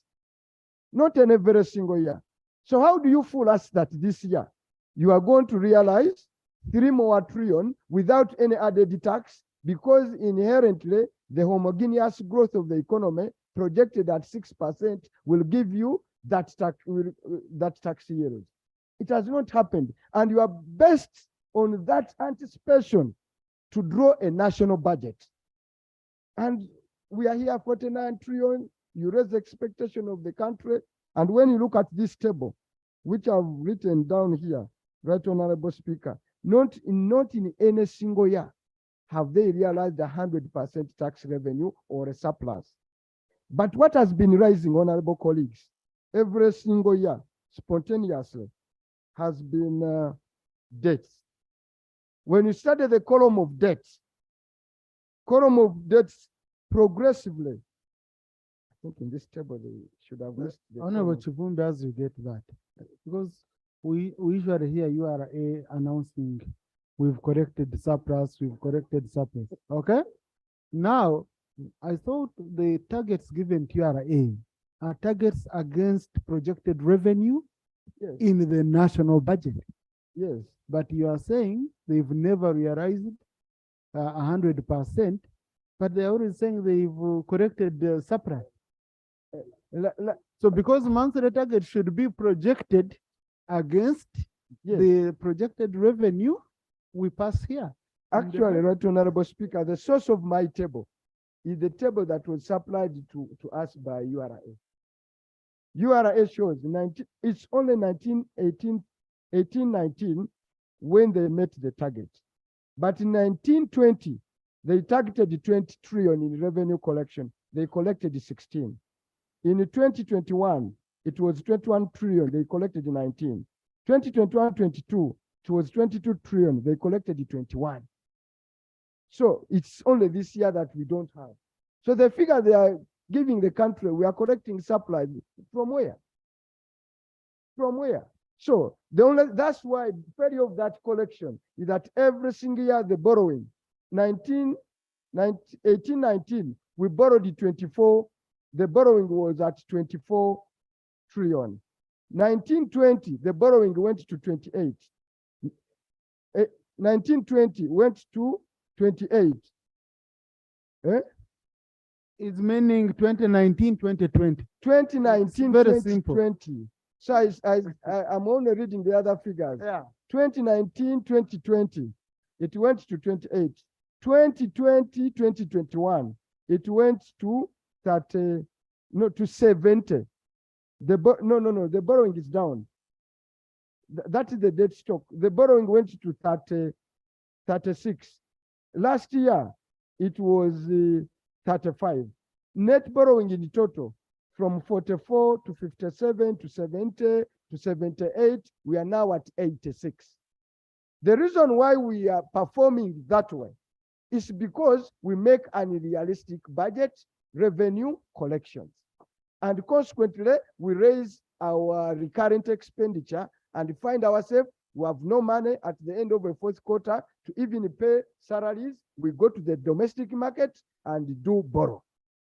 So the only way we can tame this appetite, Right Honorable Speaker, and in the Charter for Fiscal Responsibility, we pledged increased government expenditure to direct proportion to increased revenue collection. So that if you want to increase expenditure of government, show us that net increase in the expected what? Revenue. But a realistic way should have been to always project the budget for what was realistically realized in the previous financial year. If you budget that way, you will never have all these crises we are having. The reason why we're having these guys at the Ministry of Finance are lazy.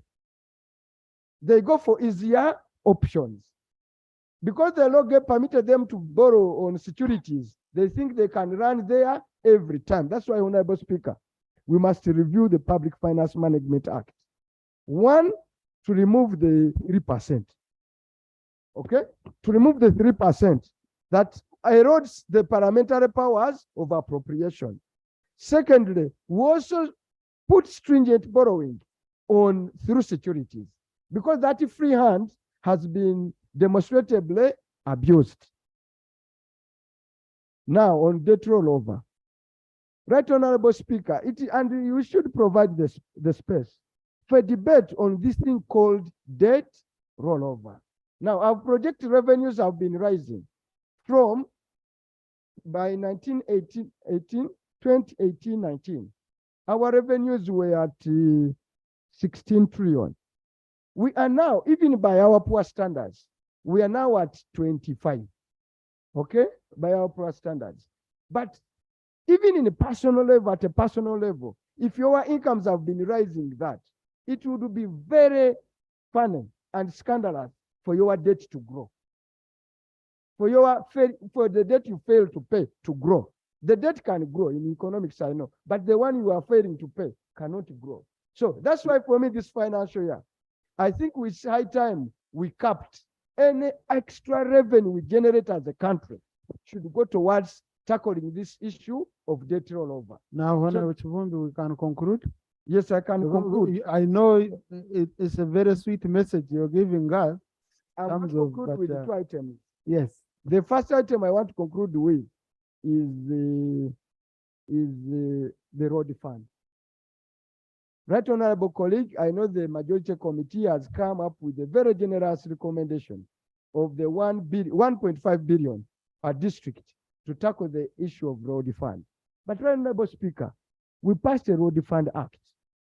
The Road Fund Act, government has failed to operationalize it, save for the levy on fuel. The levy on fuel is intended, a portion of it, to go towards the road fund, so that local governments, our roads, under interconnectivity, you have enough money to rehabilitate and maintain a national road network. Government grabbed the money, took it for general budget support, and failed to actualize and operationalize the provisions of the road fund. Right Honorable Speaker, there are two issues here. One, we are going into some kind of rationalization. Members of Parliament, protect the road fund. Second point is, let us urge government to operationalize the Road Fund Act so that we put real money, secured, fenced for maintaining of our roads in the districts. MPs today, members of Parliament today are using their mega emoluments to maintain roads, to build bridges, and members of Parliament are voted in and voted out because of the poor state of the roads. Yet government failed to operationalize the road fund. Right Honorable Speaker, I want to end with this one where I have a rebellion from my shadow minister. On this one, I even have a rebellion from my shadow minister, the one of the National Forest Authority. Right Honorable Speaker, it is high time, and I want to urge this Parliament to block the budget for the National Forest NFA. The reason why, 15 years ago, when they set up the National Forest Authority, our natural forest cover stood at 60%. They were set up with a mandate to protect and restore. Therefore, they were to maintain the 60 and add more to the natural forest. What has happened? 15 years down the road, our natural forest cover has reduced to 9%. 15 years down the road, we shall not have any natural forest standing on the watch of the National Forest Authority. Now, how do we continue to fund an agency that is more or less a terrorist in as far as maintaining forests in this country? These are proper terrorists. And I have been speaking to these guys, gentlemen, these armed officers in the Ministry of Defense. The question of environment, the question of protecting our is the question of national security. With our poor economies in Africa, for as long as the natural environment that my mother uses to grow cassava depends on, the regiment, the potato, the rains don't come, the people are going to march on the street. And therefore not be able to match them. That's why I call NFA a terrorist authority. And I don't care about the protection from my Minister of Environment here. I don't give a damn. So my own view, Right Honorable Speaker, is to urge this Parliament, unless you have a very commending case and commitment, we no longer get value for money by we gave them the army, we gave them police. These guys have soldiers to protect the forest. Instead, they are at 9%. It is high time we stop this destruction. And I beg to move. Right Honorable Speaker. Thank you. Thank you. Honorable Chivumbi, I'm going to arrange a meeting for you, the Shadow Minister, with the ED of NFA. You gave them army, you gave them the laws, but what other capacity did you give them? You might find that you still have that 9% because of NFA being there. I can tell you, big people, it's very clear. Big people who have titles, okay? Big people who have titles of forests, they are smiling from your statement. They are saying, remove it, we take our forests, because NFA is blocking them. I can tell you, we know, we know. So to me, NFA instead needs support, and we can look into their issues, but it's very important to have a dialogue, and you take them on, and I will ensure that meeting is, oh, Chief Whip, please arrange that meeting, okay? Arrange that, it's very, very important. the recent. Now, colleagues, we do have the committee we appointed to study the case of Jagari, the tax exemption of Jagari. We shouldn't go into the budgeting process again before that committee reports. So that committee, I'm giving them next week to present their report. Honor Masaba, are you on the committee? Thank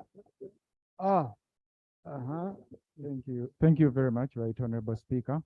And I was part of the committee, and we finished the report and submitted it. We've been Very waiting good. for- So we are going to give you space on the order paper because I want to give you, I will look at the way you did the assignment. We see whether you've done a good job. You find you've done a good job and the House appreciates, we give you these other entities. You continue, the ones which have been listed for exemption, because you already have the framework. You already know how quickly it can be done. And we give you around 2 weeks so that you can expeditiously handle during this small break, which we'll be having as the minister compiles more information to do with the budget. So colleagues, we shall have a debate on that issue. Now, I received a complaint from the chairperson, Committee on Defense, that they want the Minister of Defense to present, to formally inform Parliament of the UPDF operations in DRC. And I tasked the Minister. And the Minister told me the report is ready because I want all of this to be considered as we are budgeting and all that. So I'm going to amend that, adjust the order paper to allow the Minister to present that statement now. Clerk?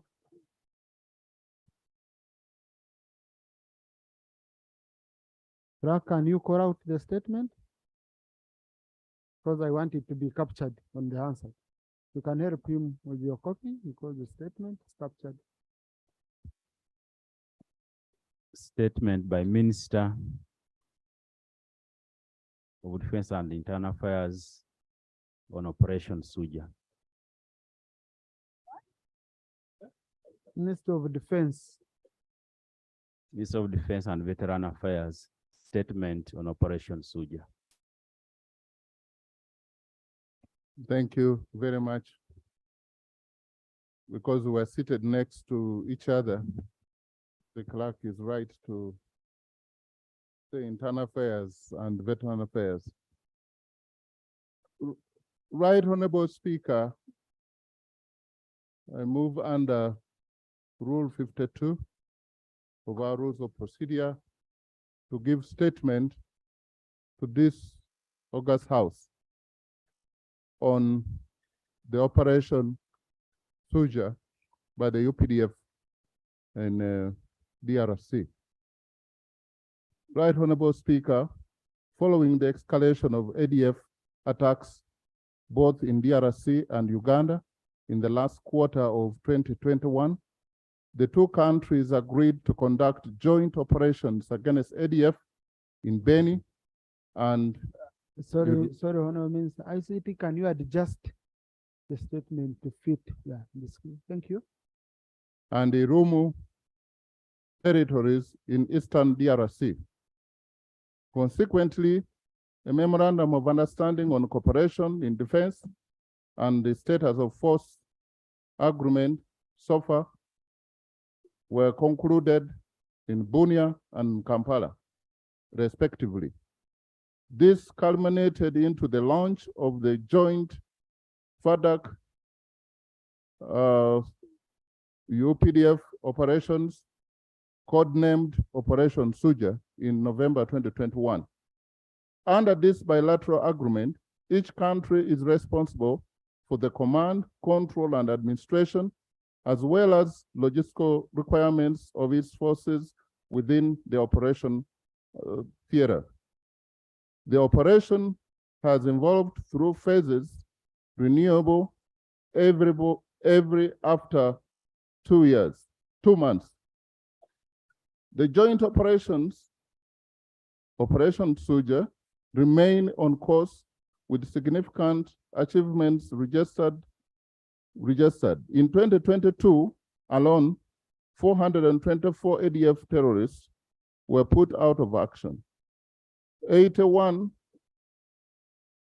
others captured, 115 abductees rescued, 118 firearms with assorted ammunition, and 10 EIDs recovered.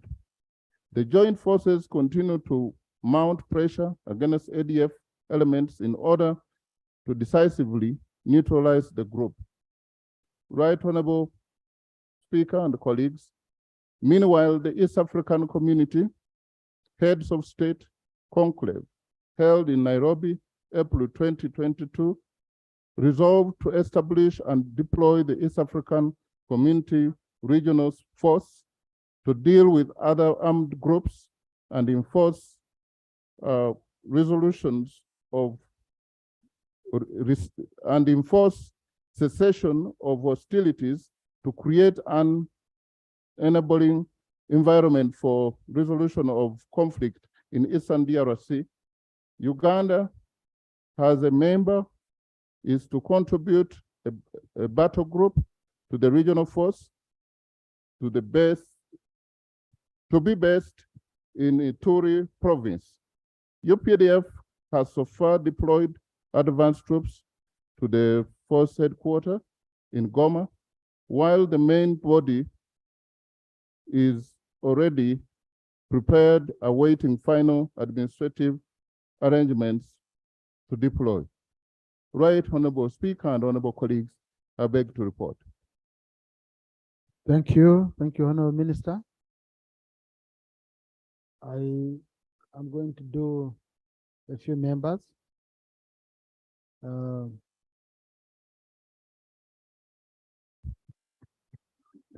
Yes, I'm trying to see the Shadow Minister for Defense is not around. Jonathan, oh, you're the Rope usually speaks last, so I don't want a coup here on the floor. Okay, let me start with Honorable Bigaros, Honorable Remricha. Yeah. Honorable Minister, thank you And, for your Honorable Seku, Honorable Baba, Honorable thank you for your statement. First of all, I need to know why civilians go to that operation like Andrew Mwenda. They put on combats and they begin commanding, sitting in choppers, yet they are civilians. That one doesn't give a good image for our army. These people go through rigorous exercises to become generals or privates, as the matter might be. However, right now, Speaker, the statement is not comprehensive. I wanted to get better answers because we know we are in the East African community. But why is it Ugandan soldiers all the time that are the ones supposed to go for any operation? Soja, name everything. We need to know that. Are we the problem or it's the other side that is causing problems? Those are the areas I want. But as I conclude, right now, Speaker, I need to know why civilians must spend that kind of operation. Is it because Mwenda has a relationship with the commander of that operation who was removed of recently? That image was not good and I cannot accept it, but the minister can tell us. Thank you. Thank you very much. Yes, Honorable Bigaros. Thank you so much, Right Honorable Speaker. Right Honorable Speaker, I want to applaud UPDF. Honestly, areas like Bundibujo, this other side of Simbili that is around Maracha would have really been invaded strongly by the rebels if UPDF did not go to put the rebels out of action. But again, my plea is we have people who have been sent there, but their funding is getting a problem. There's been tampering with the monies of these officers who are suffering in the wilderness. Kindly, can we put their monies correctly on the accounts and also the funds that are to help them while they're at the battlefield? They are small people, they cannot talk for themselves. But honestly, what belongs to Caesar should be given to Caesar, and God takes what is for God. Thank you. Thank you. Honorable Remricha.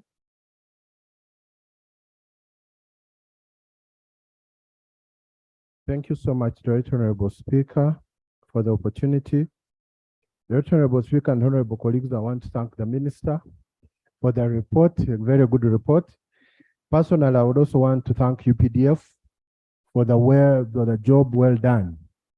Right Honorable Speaker, for us who stay at the border with Congo, we know a lot of things and we see a lot of trouble with the UPDF, with the ADF, the havoc they cause across in Congo. And recently we also saw their wrath when they invaded in Toroko, as you know. But the issue is that the Honorable Minister, your operation, because we know the areas in Congo, the soldiers now where they're stationed, they are in areas of Boga, Mitego, and Chabi. But they have not really covered a place, because we have areas like Geti, Kasenyi, Chomia, Bunya, where really ADF is still operating, because they are just concentrating on this other side, Beni, Mitego, Boga, and they are leaving a wider area for ADF to operate, because even the areas from Kasenyi to Bunya, people are being slaughtered. They are still being slaughtered on the way. So I want to ask the Minister and seek the indulgence that if the UPDF want really to do a great job, because what I know, UPDF can do a great job in Congo, they should also occupy areas of Geti, Kasenyi, Chomia, up to Bunia, up to Commander, so that ADF is wiped out of that country. I thank you, Madam Speaker. Thank you very much, Right Honorable Speaker.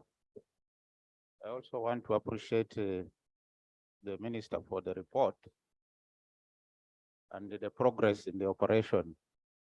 However, my concern is that the Minister committed to state the casualties, or rather the achievements of UPDF by the enemy that were put out of action, and also the recoveries that we have done. But he fell short of mentioning the losses we may have met in the operation. And that, listening to this house, perhaps the families and the parents who may have lost their dear ones would feel very bad that there is no mention about some of the soldiers we may have lost in the operation. It is very important that we have to state also that we have had some losses here and there, because they happen as far as battle is concerned. So that is my concern, because it is a honor to mention that we lost, and the families that lost feel good that they recognize the participation of our own when they lose their blood in the battle. I thank you, Mr. Speaker. Thank you, Honorable. Thank you very much, Right Honorable Speaker. I want to thank the Minister for the brief report, my senior, and indeed we applaud the UPDF for the great work being done. Honorable Minister, I would really want to request that we redeploy those soldiers who are working so hard that side to ensure there is peace, to Kitgum district in Orom, to ensure that we also rest from the cattle raids. Otherwise, the communities are asking, how come we are performing so well in outside battles and within we are not giving it focus? I thank you. Thank you, Honorable Baba. Mr. Speaker, I too would like to thank the Minister for his statement, but the fact that this Suja operation was done under the ESA arrangement, there was clear mandate for them to go into that territory. It was also an admission on the part of DRC that they had little capacity to deal with the insecurity in Eastern Congo. Certainly it is true, Kinshasa is more than 3,000 kilometers away from this theater of operation. There's hardly presence of government there. So if they ask for help, it is good that neighbors come to rescue them. As a matter of fact, we should have even sent more troops to Eastern Congo, including South Sudan, because these are neighbors who are seriously in trouble. They have no capacity to deal with the challenges they have. If we can support them, why not send more? As a neighbor, both to South Sudan and DRC Congo, we know the magnitude of this challenge. If chaos broke out and extended to our areas, we even have nowhere to run. So let us support the operations of UPDF in those areas for our own protection and for stability of our neighbors. Thank you. I repair, Honorable.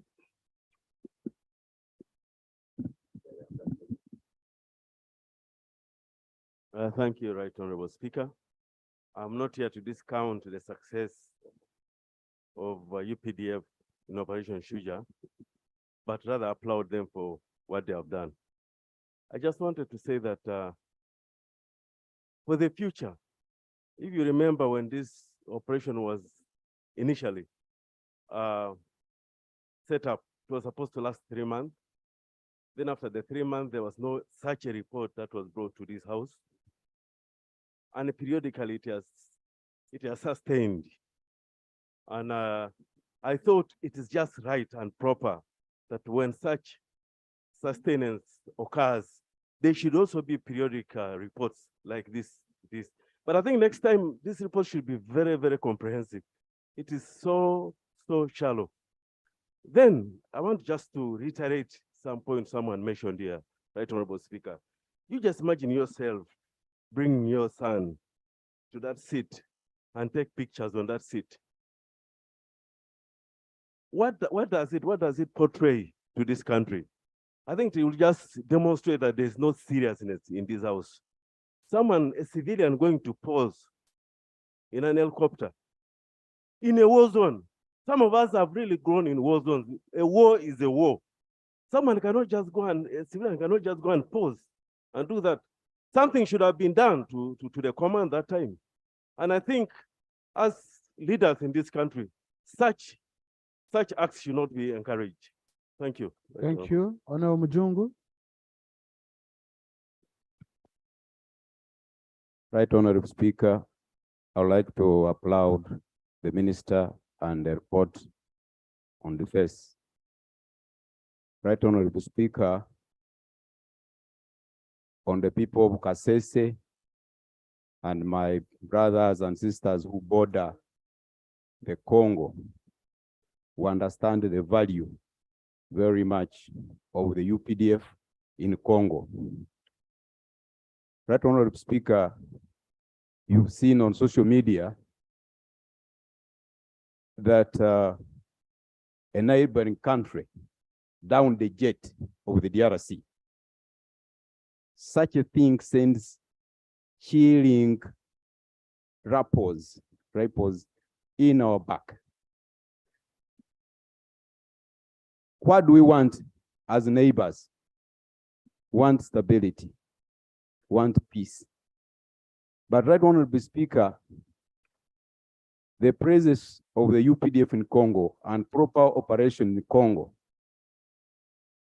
requires infrastructure support. Some of the bridges on these borders are weak. They have been weakened by the rivers running, the floods. Like recently, Speaker, we are reporting the bridge on River Tako and Rubiriha. The same story in the Bundibujo side.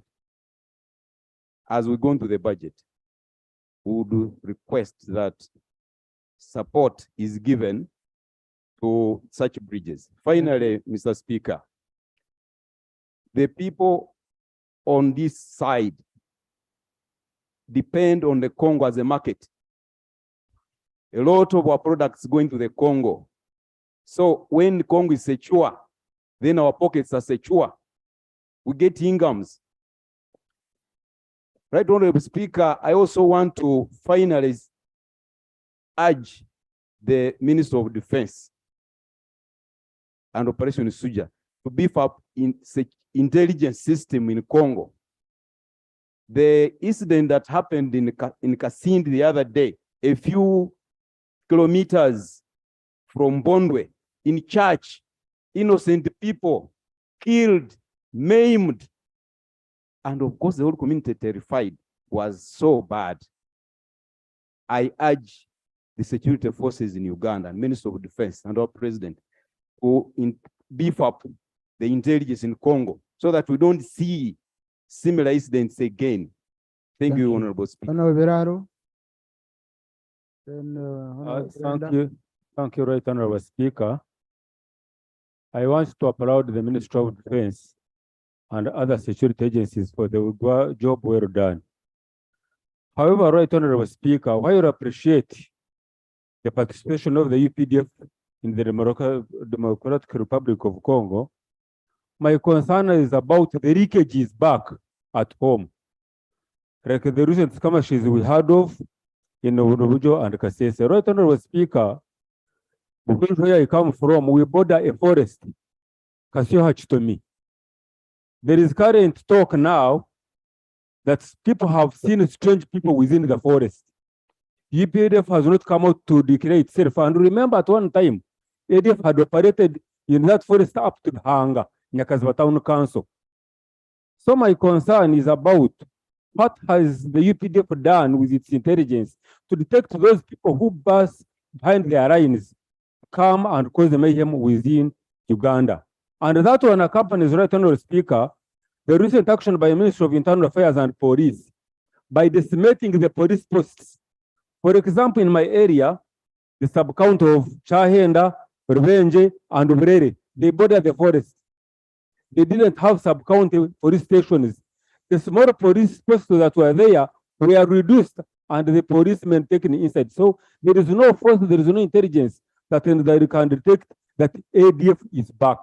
So I also ask at this moment that the Ministry of Defense works with Internal Affairs to rethink the decision to decimate police stations. Thank you very much. Honorable Kenya. Thank you, Right Honorable Speaker. First of all, I want to thank the Minister for the statement, but I have two questions. I want an assurance from the Minister that actually UPDF going to DRC guarantees peace to Uganda. I really need to know this because I need to understand that your stay in DRC guarantees peace, and why should it be UPDF specifically? Because any country can actually go and help DRC in maintaining peace. I really want to know because this is at the expense of the taxpayer. Ugandan government funds that and it's the Ugandans. So I want to know why it is that necessary. Do you guarantee what exactly? And also, Right Honorable Speaker, it's not the first time UPDF goes to Congo. The last time they went, they came with minerals and Uganda had to pay heavily, Ugandans. So can you assure us that actually they went to do the Shunja thing, actually to chase the ADF? Because at the end of the day, Ugandans are not going to, I don't think Ugandans will pay next time, because in the International Arbitration Court, Uganda was told to pay Congo a lump sum, a lot of money. And we want to know exactly if that is going to happen again, because it is at the expense of the taxpayer. I thank you. Honorable Mapenduzi. Thank you very much, Right Honorable Speaker. I would like to join my colleagues in thanking the Honorable Minister, but most importantly, in thanking the UPDF for doing a wonderful job. It's important that we need to give them the support they need to continue ensuring the safety and the security of the citizens. Right Honorable Speaker, we are all aware that last year, the DRC joined the East African Community. Now that is a very virgin area for Uganda. Well aware that the DRC creates a lot of opportunities. It's a country with a huge population of about 90 million. And there is so much that Uganda can benefit from DRC Congo. And of course, we know that we can never have peace in Uganda without having peace in the neighborhood. And so it would be important, Right Honorable Speaker, to begin to strategically think on how Uganda can take advantage given this new environment that has been created by DRC joining the East African Community, but also, Right Honorable Speaker, as we pursue that, There are already a lot of activities going on between Uganda and DRC, including our people doing business in the DRC. I would like to give you an example. For the last several months, the people of Zombo, who do a lot of business in DRC, cannot move freely. We have seen pictures and complaints where trucks are lined up for over 2 weeks, and commodities are getting rotten on the road and all that. I think as we secure the safety of our people, we also need to see how we begin to put some of these infrastructures to support the people do meaningful business. Thank you very much. Thank you, Shadow Minister.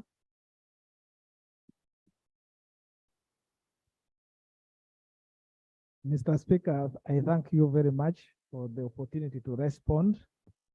I want the House to recall that we made a resolution here requiring the minister to come and inform the House as required by the Constitution, which call from the House was blatantly denied by the minister. So we are dealing with the question of compliance with the law as opposed to the justification for the deployment. This should be understood from the onset. The Constitution and the UPDF Act under sections 39 and 40 recognize that there may be circumstances where the army would be deployed outside the country. And under section 39, they are for peacekeeping or peace enforcement. And peacekeeping and peace enforcement, Mr. Speaker, should be in line with Charter number 6 and number 7 of the United Nations Charter. This statement that has been brought here falls short of the requirement of coming to this House to seek for the approval envisaged under the Act. The minister has not come here to seek for that approval. So I move that this statement is rejected until the minister comes to seek the approval that we require. Nobody is objecting to the justification to go into Congo, but it must comply that you are coming here to ask Parliament to approve, because it says the president may deploy.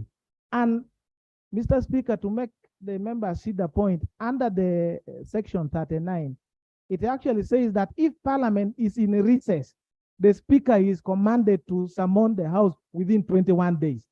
That means that as soon as the deployment is done, the minister ought to have come here to report. So that is an indictment on the ministry to undermine the authority of Parliament in this matter.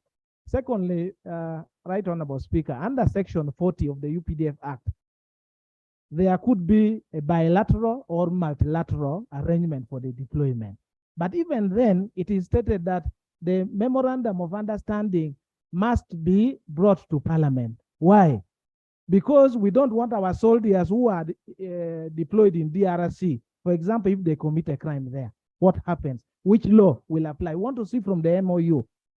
Has DRC consented that if one of our soldiers has been arrested for committing a crime, they will be repatriated back to be tried here, or they will try them under the Congolese system, which is different criminal jurisdiction from what we practice here in Uganda. So that memorandum of understanding has not even been laid before Parliament here. Lastly, Mr. Speaker, we understand that it is now more than 12 months, more than a year that the UPDF went there. This report appears to capture only the initial period of operation.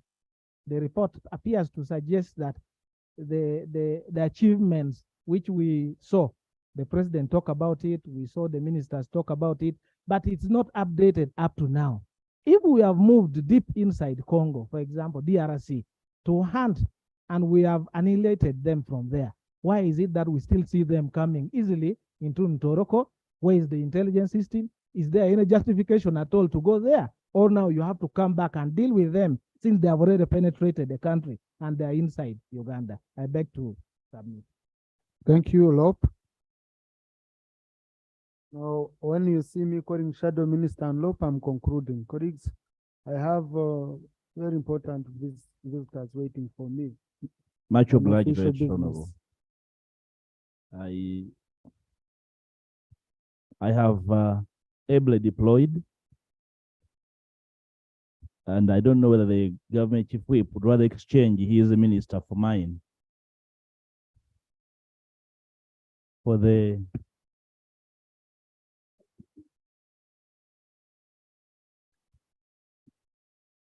information of Parliament and the country. I don't know, Speaker. I don't know, Speaker. The issues are very clear.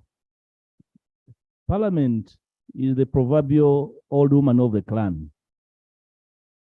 Even when you run around and around, go to the city and enjoy, you'll go back for burial and it'll show you your burial site.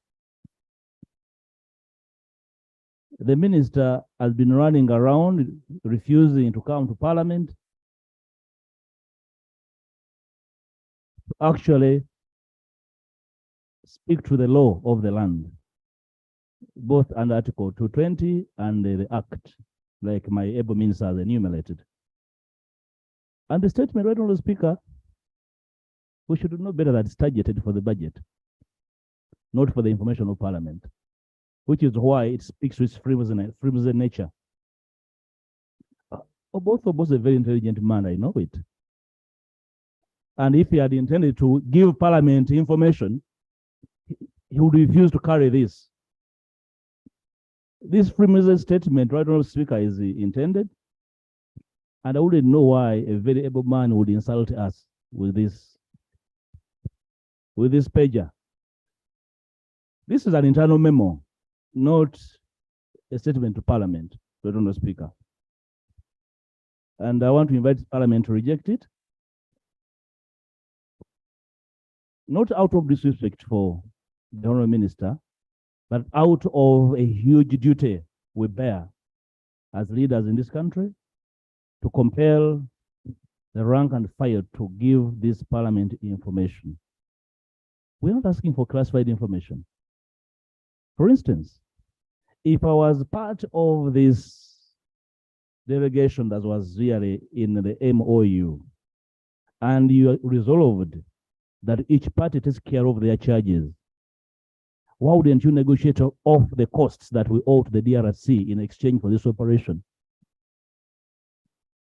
Why wouldn't you? Of course, the honorable member is speaking in whispers that the other one is caught. But you know that I'm a lawyer. We know how things can be offset. So that does not arise. Honorable Speaker, why wouldn't they negotiate and offset these costs as part of the settlement? We agree Congo's security is our own security. But should it be our cost in its entirety? Of course, we love and support the spirit of East Africa. I would have expected the Honourable Minister to comment about the role of the other players in the region. So what happens when you meet the other people, when you meet our brothers in Rwanda, in Congo, what happens? So have you drawn the borders where they can't go, you can't go? What happens when you meet in the theater and you've really labeled it so well, it's a theater. So, and in this theater, you have drunkards, everyone has their own space, it's the theater. You have the villagers sauntering in the corridors of the theater. You have also the tenants and the landlords. You should have briefed Parliament as to what happens with the other players. We have a UN presence, we have an African presence in the theater. So, right, Honourable Speaker, with due respect to the Honourable Minister, who is really being very conservative with information deliberately, and especially having refused to come to Parliament to really work with the law, we have him for lunch. And now that he wants to lie in his pockets to go and operate, he must surrender relevant information, including, out of respect for Parliament, to come and say, I am formally here to seek permission. Start with an apology for being late. We shall understand your indiscipline and forgive you. We may not censure you today,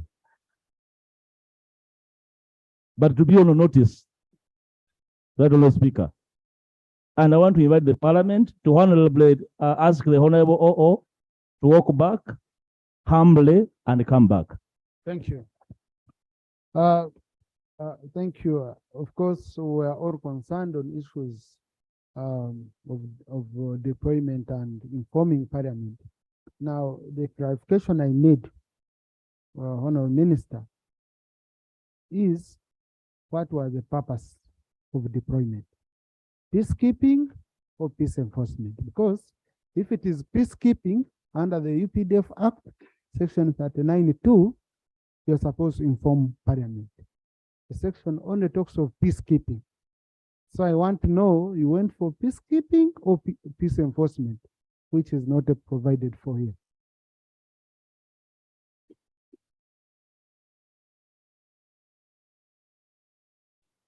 Right, Honorable Speaker, just to preempt what Honorable Lope is thinking about is seeking my apology.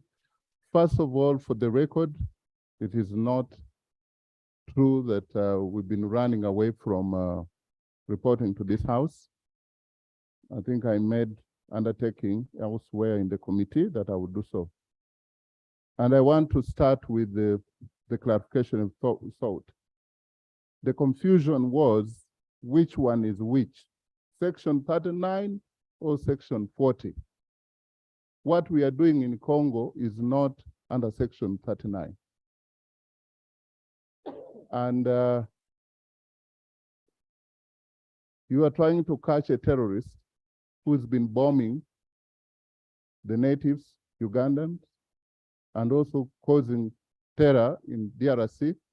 You agree with your neighbor that this is our common enemy, and we know where this enemy is running to and is hiding. The neighbor says, come, we fight together. This is what happened. You agree on the points to look for this enemy and fight together with DRC. We are not doing peacekeeping. Peacekeeping would be a matter that would require, it's a constitutional requirement for us to come to this House. So the Honorable Minister, Shadow of Defense, who spoke very well, and to make me appear that I could be available lunch on the premises that I had defied the provision of the law. You've made me not available for lunch. And I want to apologize where it is required that probably we should have done this much earlier. And a country where leaders don't take political responsibility makes life very difficult. I'm not one of those who will not take responsibility. Right Honorable Speaker and members, the issue of a civilian going out and posing on a military aircraft. This civilian mentioned here widely and broadly is Miss Andrew Mwenda. For the record, is not one of the known commanders or soldiers in the UPDF, but he is known as a journalist. He had to dress up in the military fatigue, dress to camouflage.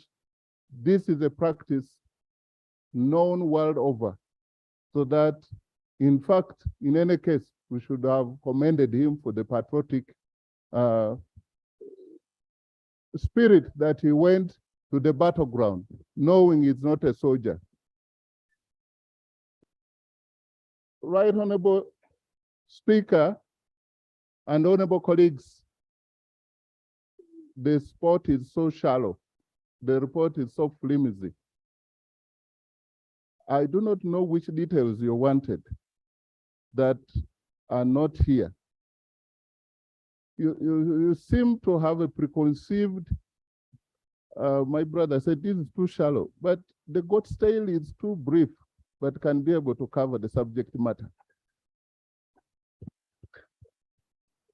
So I thought this report can be equated to the goat's tail, brief enough to cover the subject matter.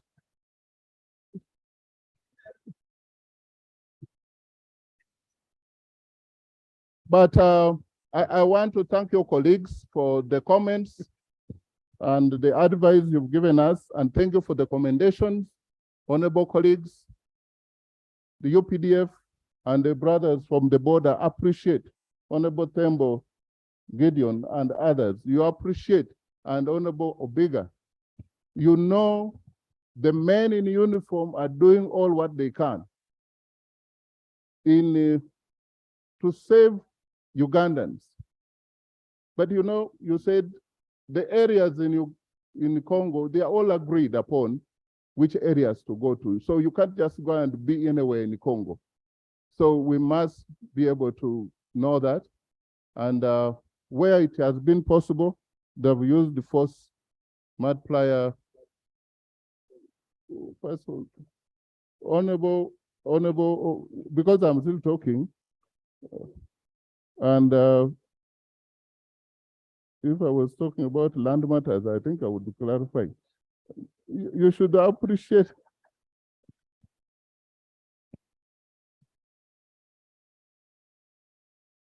But I with your permission, yeah, I wanted, yes. But Honourable Minister, conclude. Yes, so the issue of the UPDF losses, that was an oversight. Thank you, Honorable Seku.